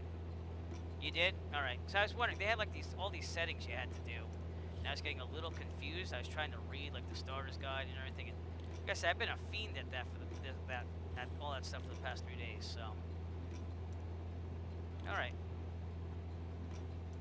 Because they have this button. I'm not going to do this to you guys, but they have this button that says run 60-second ad break. And it's like, I mean, it's difficult enough having to see that first ad to see a stream, you know. But don't worry if you didn't, good fixins. It's not about the money. I was just wondering what went on out there. And Worcester would be class Delta, so let's get a weather report. 126.55. We'll see if we can do a touch and go here or something.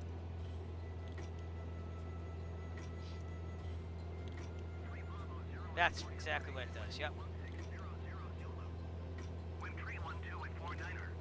Yeah, that 49er's dumb, and the 312 is also dumb. So I don't know what's up with that. But we'll contact Tower, obviously, at 120.5. Runway 2. Okay. Say so. 120.5. And this will do everything for me, so I'll just do it. Worcester. Kind of far. I'm 17 miles out. I'd like to be more like 10, 12, maybe 15. But, again, not using VATSIM tonight because I wanted to force weather. So, I'm already on the frequency. You'd think it could just be smarter than that. Alright. Touch and go. Worcester Tower, Cessna November 489er Echo Foxtrot is 17 miles north with X-ray touch and go.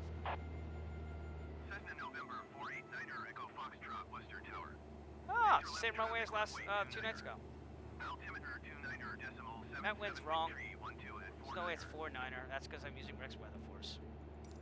Fly left traffic runway 29er traffic, Cessna runway 9er Echo 29er. Foxtrot.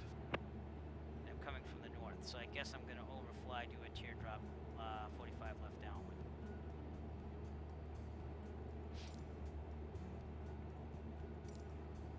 I could just do a crosswind, but sorry. All right.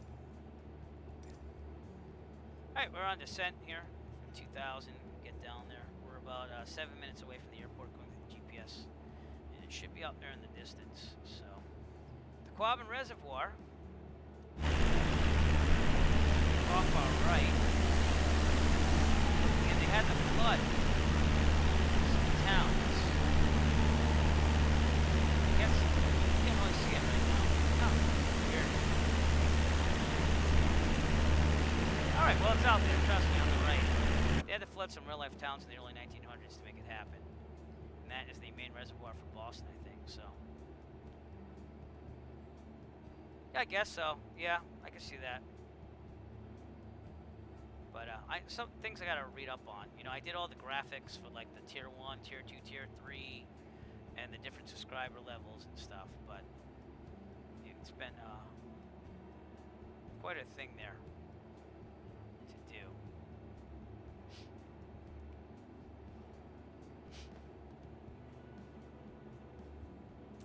And we are currently 13 nautical miles out. We should just be seeing Worcester out in the distance. This is a cool airport to fly into. Nick, I love flying over Worcester, the city, while you come in on 29er, so it's pretty cool. We'll probably overfly at 3,000, by the way, just to stay 1,000 feet above that traffic pattern altitude there.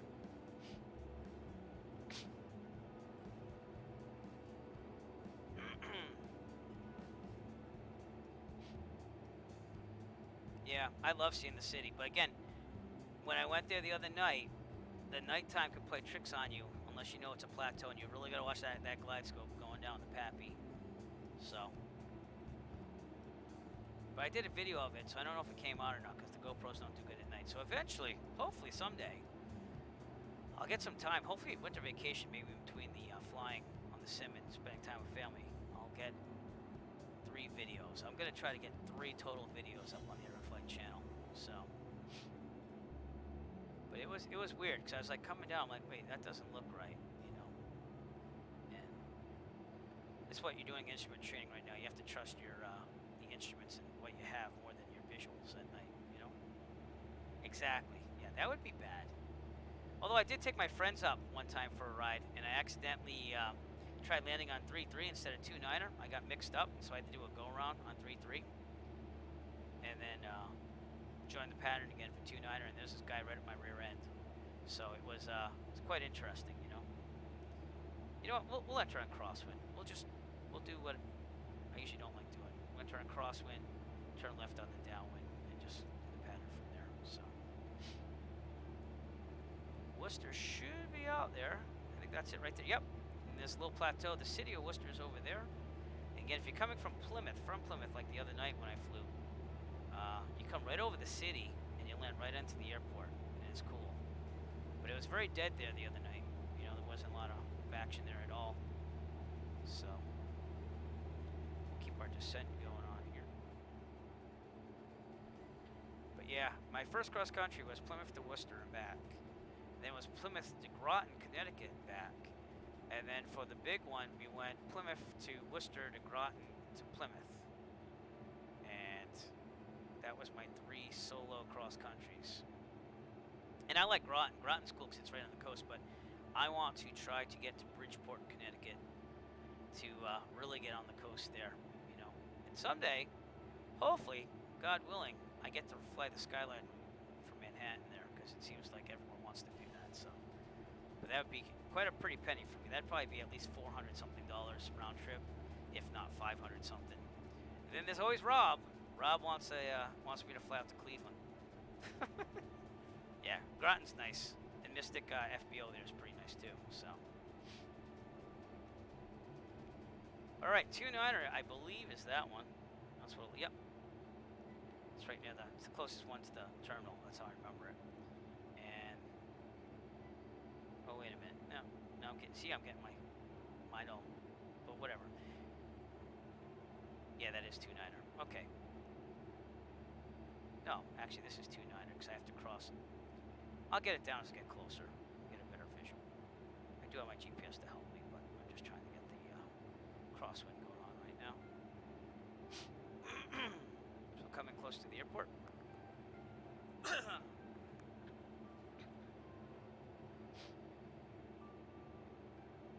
But I gotta be honest with you, I didn't even know the dashboard actually existed because I was using Restream, and I kind of used their software. So, but I'm telling you, Nick, go to if you want just a fun flight out to the middle of nowhere that has a challenging landing, go to Chester, Connecticut. And I don't know if you're going to be able to do that with your aircraft. I think that's a shorter airfield as well. But that was cool. I actually flew that on the simulator with OrbX scenery, and that's what made me want to do it. So check out Kilo Sierra November Charlie. And it's just a really nice flight to go out there and get towards New York. There's actually New York approach out there, even though they told me to go to Boston. I mean, Providence, excuse me. And it was a lot of fun. And I had some gust going on. I had to do some crosswind. And it was a little scary. I had to go around the first one. Yeah, Chester, Connecticut. If you want a longer flight to get some hours in and just have some fun with it. That was a challenging airport. There wasn't much there, you know what I mean? But the airport was cool because it's kind of like on a plateau, but there's trees around you. And it's a 50-foot wide runway. So you really have to be set up really good to get in there. So, all right, we'll turn downwind. We should be a little bit lower. Mixture's all the way in, just checking, so we're at 3,000. And we'll continue our descent down here, a little high. Boom. Well, I'm really gaining some speed there. All right.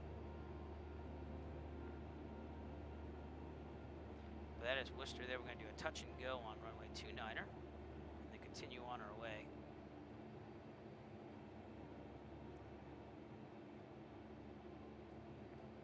Yeah.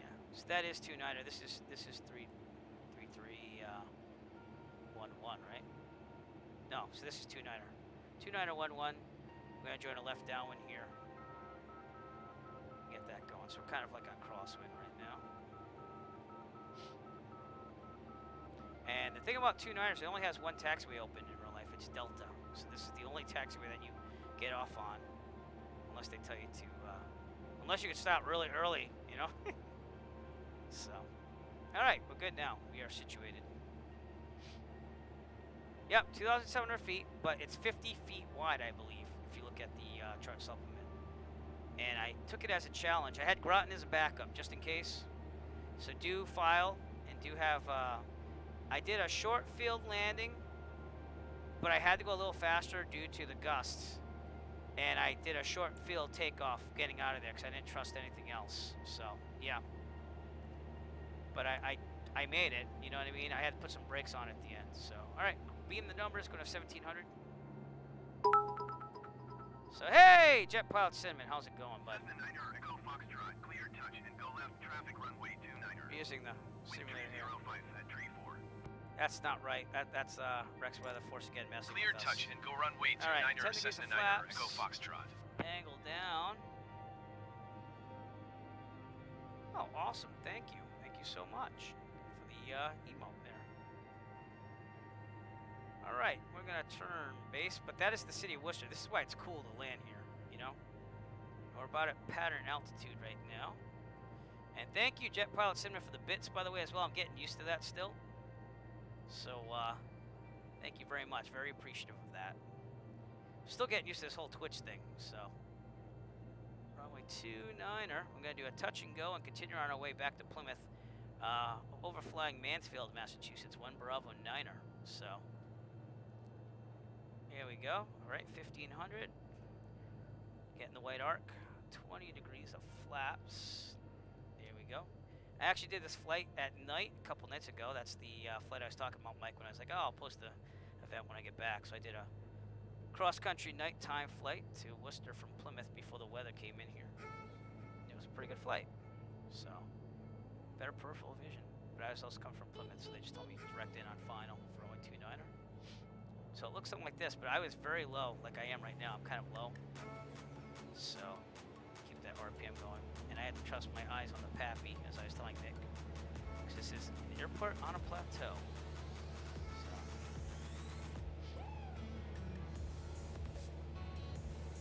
Yeah, you should. And, I mean, I even went as far as to try to,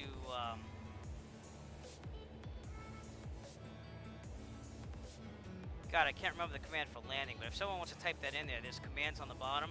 Do the landing one right now. I gotta pay attention to the flying. Something about landing something or another. It's pretty funny. Even as video of me landing in real life at New Bedford. So throttle out because I'm too fast again. I got full flaps on. So I think I have full flaps, yep. We want to be about 65 knots. We're gonna land this thing. And then track the flaps and take off on a touch and go here, so. But tons of interactive chat commands on the bottom. Feel free to try one if you want to. You don't have to. Some of them are corny, but I think they're okay. You know, they give a little entertainment value to the channel. So, all right, we're looking pretty good. And Stick the landing. there you go. Flaps up. Will do his best. My to rudders are avoid all messed certain up death still, so by bear with keeping me. the plane Full on a throttle, good flight and path we're outta with here. a constant angle descent 55, lined up to center. rotate. Good. Stick the landing. There you and go. don't suck. And don't suck. I won't suck. All right, we're on the go around for runway 29er. Build some speed here. Come on, let's go. My flaps should have been up. I retracted them. Why aren't they retracted? This would be a problem right now. That's why I'm not getting all the speed. All right, we're good now. So what do we think? Dumb or not dumb on that? You even got to see a little video on the upper right there.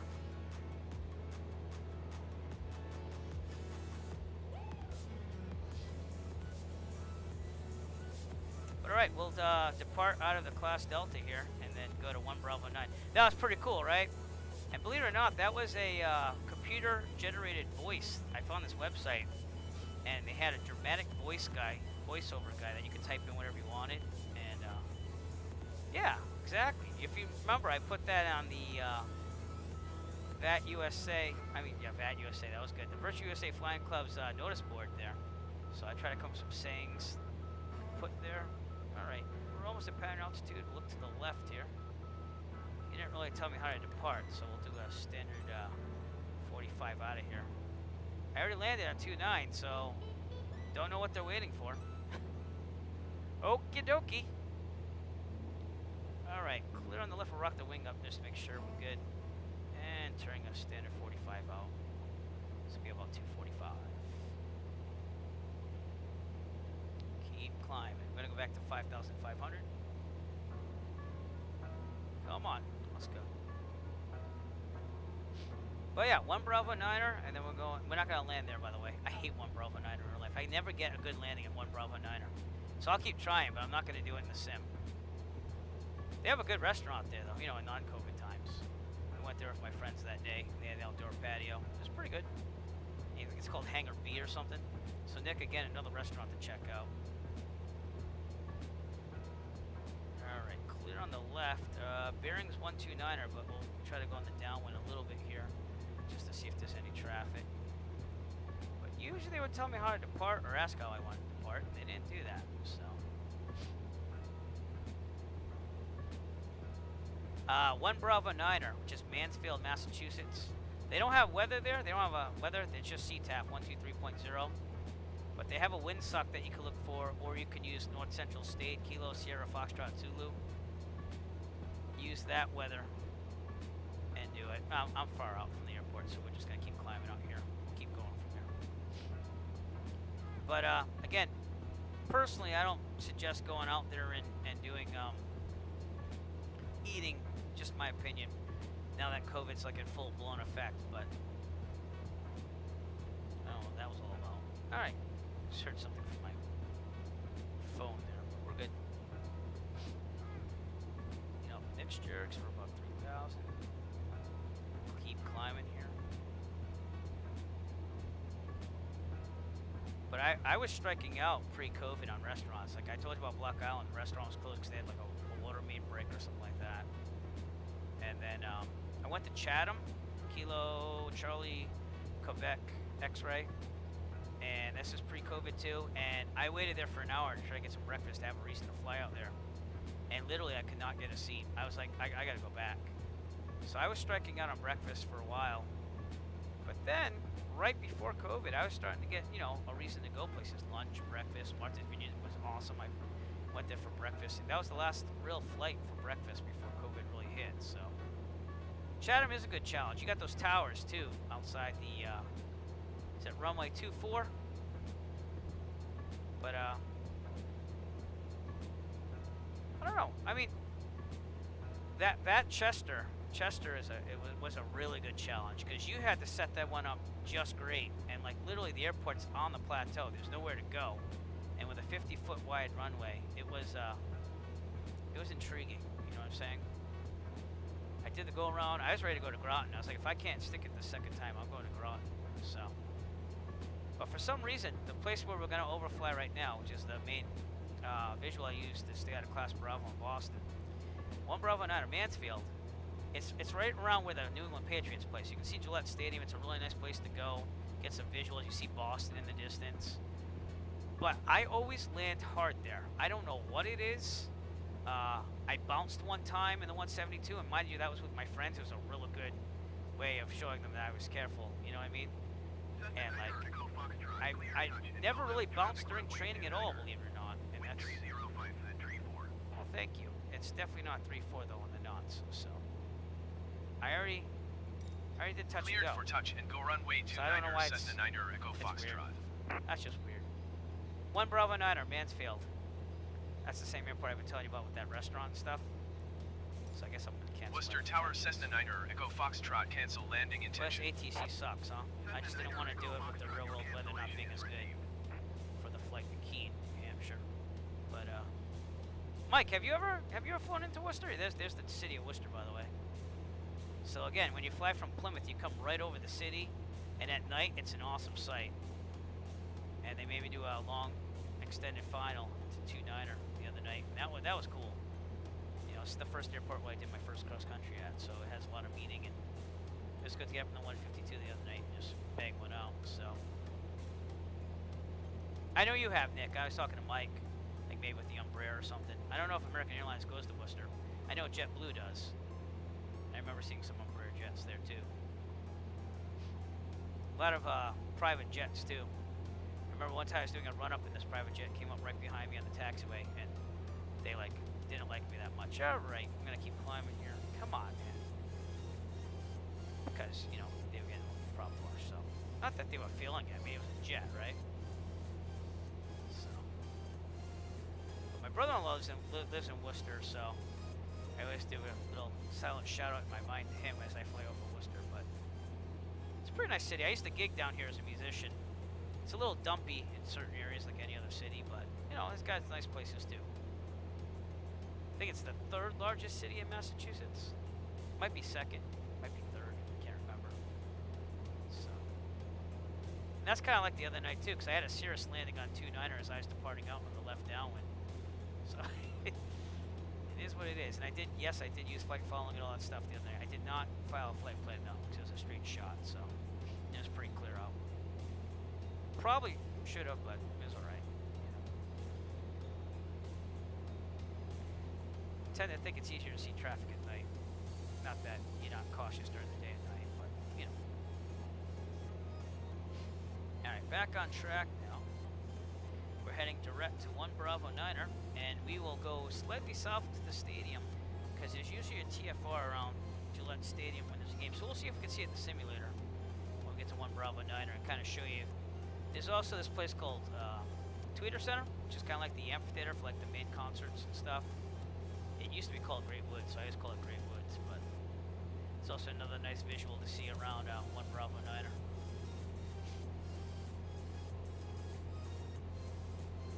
But it is what it is. And Mike, if you're still with me, what do you think about maybe making some of these things? I'm going to show you when I get time, probably during vacation, to give like a virtual USA version of this.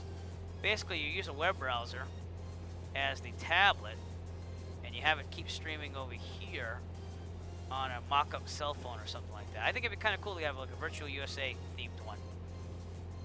You know, but this shows you our route. We just left Worcester. We're going to 1 Bravo 9er, which is right here south of the Bravo, and then right to Plymouth. And then we're gonna call it a night for tonight. But it's been a pretty enjoyable flight here.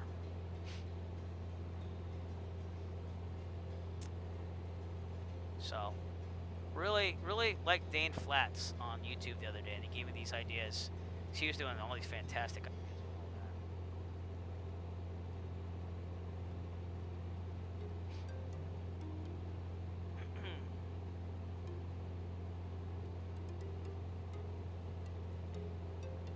So again, I tried to make the stream more interactive, sometimes corny, but it is what it is. But we... Number 1, make it so. Made it so. All right, I might be a little overzealous with all this, overzealous with all this stuff, but it's there. You know what I mean? It is what it is.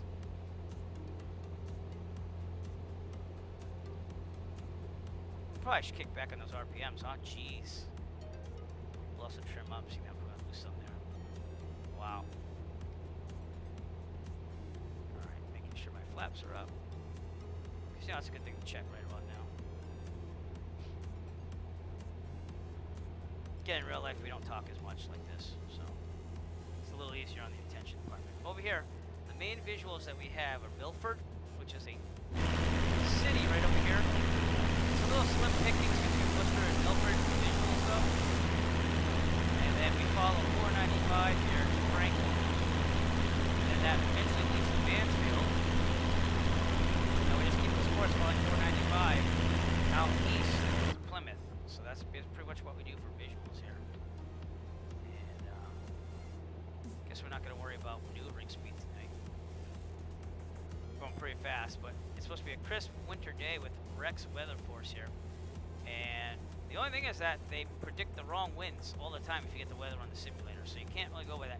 I think what they're doing is they're picking up the winds aloft, so they're saying it's 43 knots here at, like, you know, it's not. It's really not. So, but hey, it is what it is. All right, let's keep that trim up.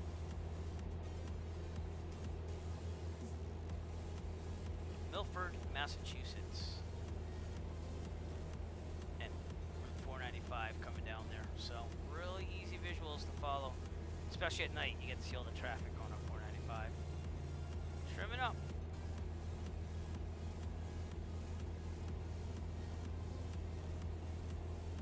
But we'll get a view of Gillette Stadium, the sim, and see what it looks like. I don't think it looks like much. Prepared, I actually made Gillette It's now aging gracefully.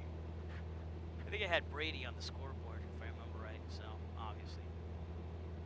But the scenery's looking really good tonight, you know? It's not blurry at all. It's loading pretty well.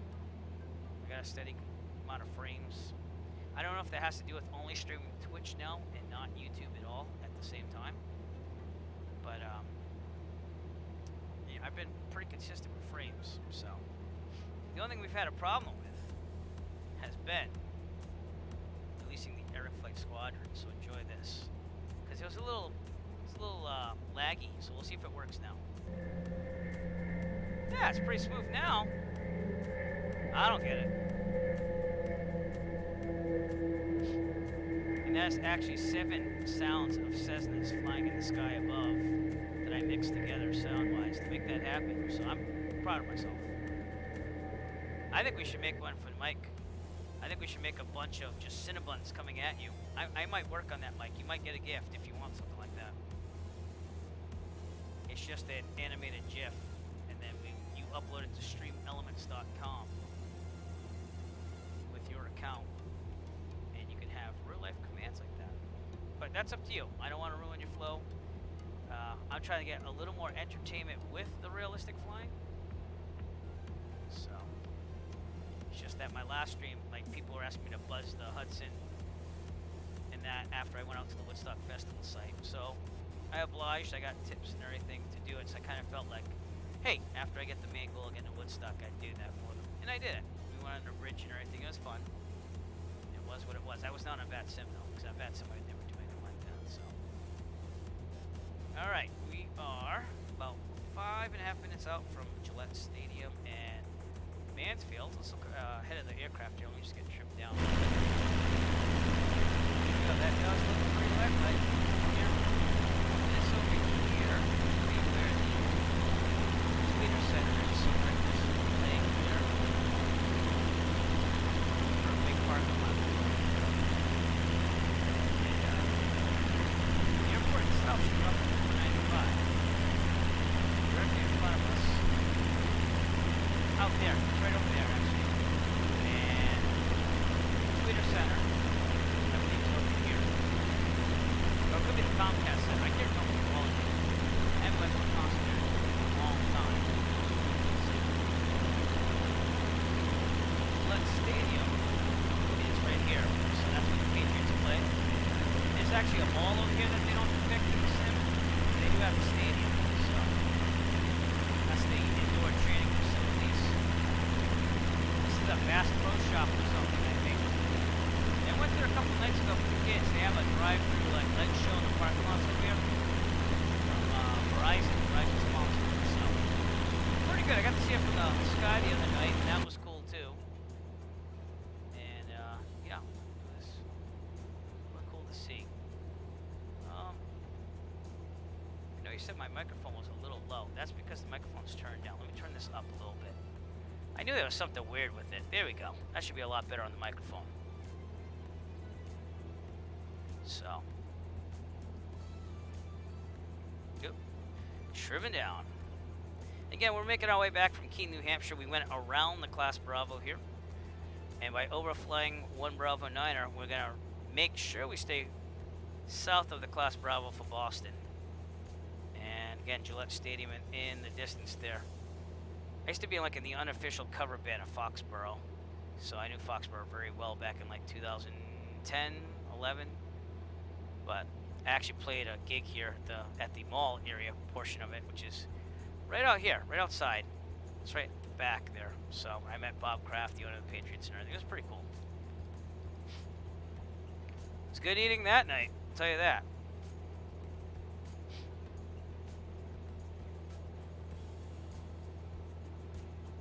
But very realistic on the views here. And again, 1 Bravo 9er will be right out there. So we're going to overfly that, and then it's just a direct route right to Plymouth, and I'm going to call it a night. So, but you see how you just follow 495. My real world residence. This is Providence, Rhode Island, by the way. Took a picture of that last night too. Let me see if that uploaded. I don't think it did. Actually took some video. So maybe I could look at that. Give you a little view of the nighttime sky from 2 nights ago. Let me upload it to my photos account now that I can. See, I have space. But we'll see if it pops up here. That was me at Keene, New Hampshire, so I was showing people pictures of that. Yep. And there should be a video that will pop up. And we'll check. Oh, that's right. You can't see that unless I switch to that thing. Whoops. Getting used to the scenes that I programmed. So, but I'll wait till it loads and show you what it looked like 2 nights ago, flying to Worcester from Plymouth. Providence, Rhode Island out there.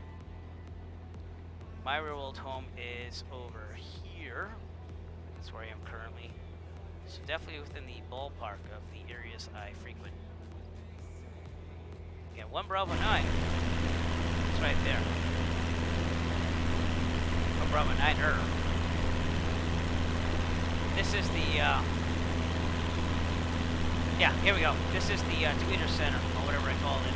That's all the parking lot. So that's like the main performing arts venue around here. It's always cool to see that. 1 Bravo 9-er.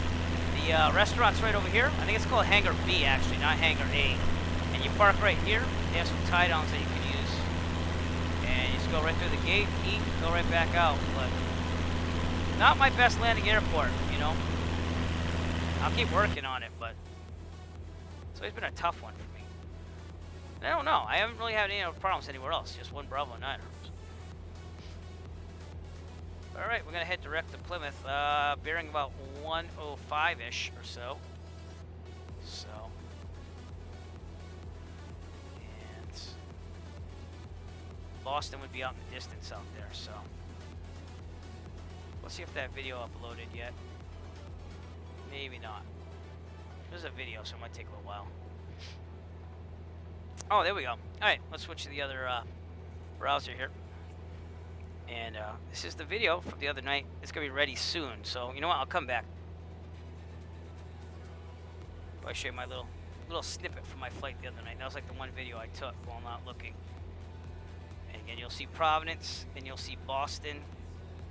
And then you'll just see in front of the plane going the opposite way, because I was going to Worcester when I took it. So.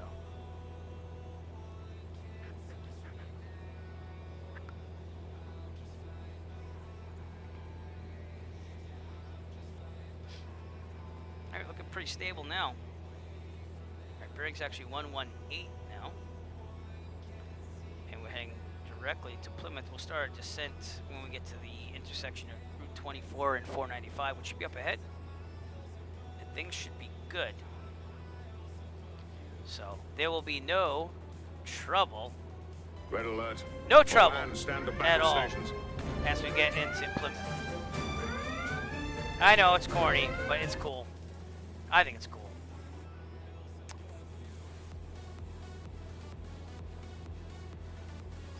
Alright, I got that video, so I'll show you a little view of what it looked like the other night.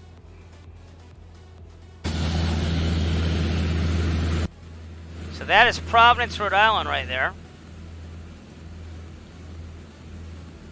And you can see it had nice, I think it's Route 95 going down to Providence. I'm in the 152 in there.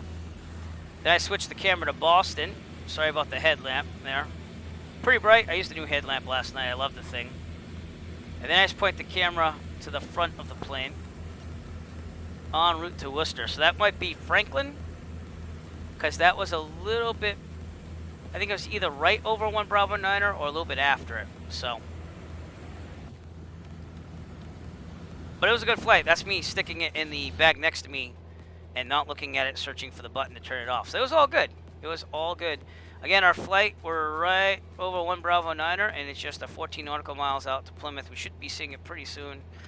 And I've been trying out this Simulator12 business here for flight tracking. I'm going to need this for the Cannonball Run. So again, we left Plymouth, went straight shot to Keene over the Class Bravo at 8,500. Went down here, did a touch and go at Worcester, and now we're leaving the 1 Bravo 9-er area. There's the town I work in, right there, and I'm going right to Plymouth. So, but good flight tonight. It was nice to do this flight. So.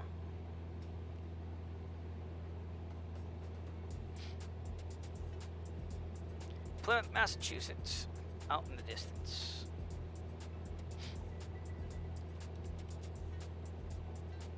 And we get into that intersection of Route 24, 495, right over here. It's one of my main visuals in the area, so I'm going to start our descent. Pattern altitude in Plymouth is 1,150, so we have quite a while to go. We'll get down there. We'll also get the weather for Plymouth, which is 135.625, and the CTAF is 122.725. 1700 Zulu. Wind, tree 13 at 49er. Visibility 9er. Sky condition. I didn't get the wind, so I'll have to listen to that again. Minus 8C dew point. 1 tree C altimeter 29er 71. Alright, let's listen to it again. Hotel Golf automated weather observation. No, that's not the right one. 1700 Zulu. Wind, tree 13 at 49er. Visibility 9er. Sky condition clear. I don't know. I don't get it. I don't get when you use Rex Weather Force why the winds are all weirded out, you know? Let's try it again. Now it did the right one. I don't know. Alright, we're going for runway 33 then. And that is Plymouth in the distance there. So, alright. 2971.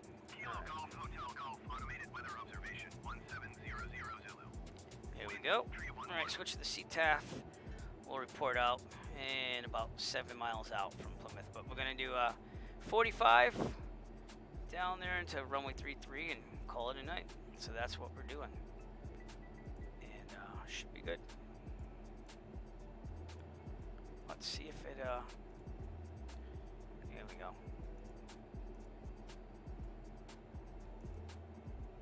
Alright, got all my commands here because I'm getting used to them too myself. So,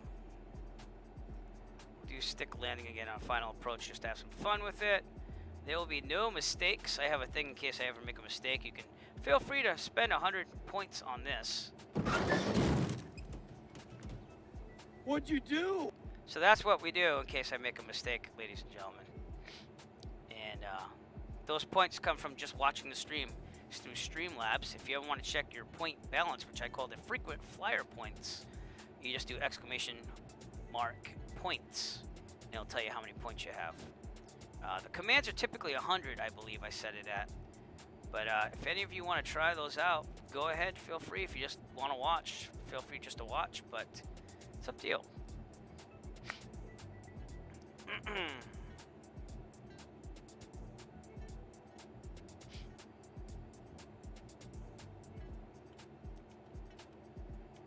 Sitting down pretty nicely. We're going to reach the mixture just a little bit.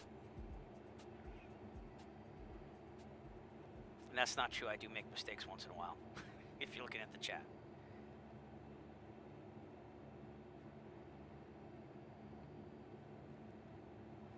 So Wamset Pond, my favorite visual of the area. New Bedford's past that over there. Usually you fly in between these, and that's about 10 miles out right there, and you call. Folks at Class Delta. But, again, we're going to... In real life, there's some power lines that go in a perfect 45 here for you. So, we're almost 7 miles out. That's when I'll do my radio call, even though we're not doing this on that sim or anything. Just keep it up, you know. Alright, here we go. Plymouth traffic, Cessna Foxtrot, 7 miles to the northwest on the 45 for runway 33, Plymouth. And there's the hangars. My flight school is right in the middle of those hangar buildings right there. That's where I rent out of in real life. But it was good to recreate this flight. I did it with a 152 last time, so obviously it was a little longer, but not much longer. And it was a nice flight. It was kind of like this. The clouds were a little bit lower, though. I had to, I forget if I think I was above the clouds still, on the cloud layer over Bravo. But other than that, there was plenty of area to get through the clouds visually, so.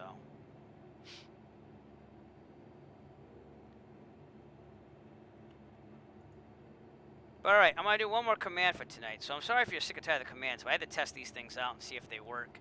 And again, the chat commands are on a panel down below. We're going to do the stick landing command one more time tonight, just to talk about my landing and see a video of me landing in real life at New Bedford. Here we go. Stick the landing. In this challenge, the pilot will do his best to avoid certain death by keeping the plane on a good flight path with a constant angle descent lined up to center line. Good luck. Stick the landing and don't suck. Words to live by, ladies and gentlemen. Words to live by. And we will, number one, make it so. Make it so. We will make it so. So, little quirky things. I hope they're fun. So, I do hope they're fun. I hope they're not annoying. If they're annoying, let me know, please. Just a little entertainment value. Alright, we're going to worry about this landing now. So, we're on a 45. We're a little high. But we're at a good descent angle. It's just, we're a little high still. So, Plymouth traffic, Cessna Foxtrot 3 miles out on the 45 for runway 33, Plymouth.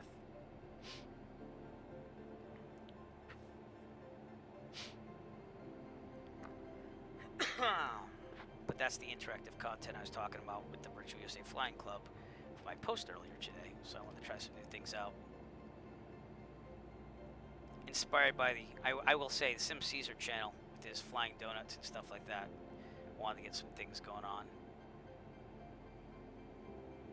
But alright, we're all going to turn downwind pretty soon. We're going to look at our left here. Look for any traffic, rock that wing up a little bit. We're good. Okay, haven't heard anything on the CTAF here. And that indeed is Plymouth. So I'm going to turn downwind. Oh, we can do about now. Still a little high though. Should be at 1,150, so.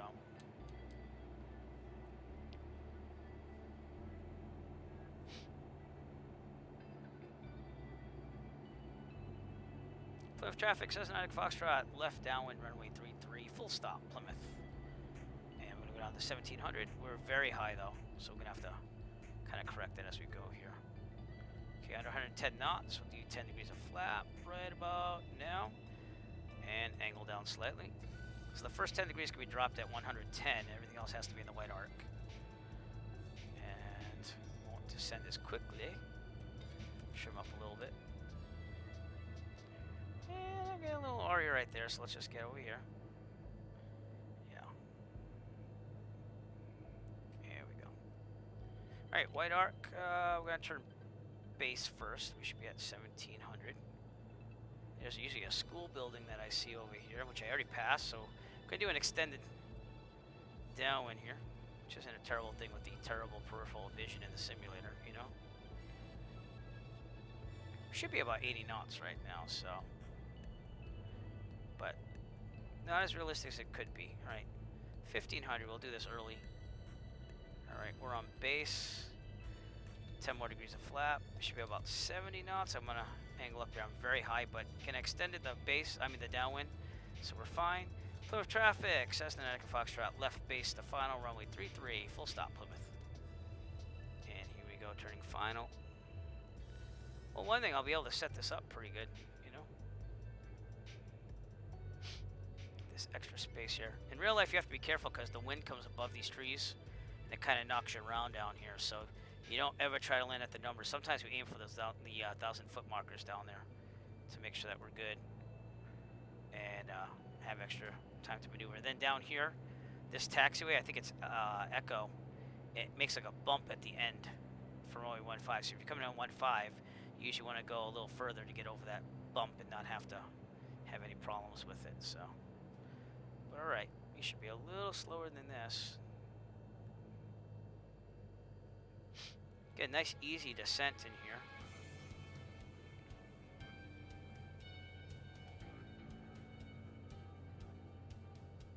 Corrected that height there by having that extra stuff there. Full flaps. That should slow us down to 65, which is where we want to land at.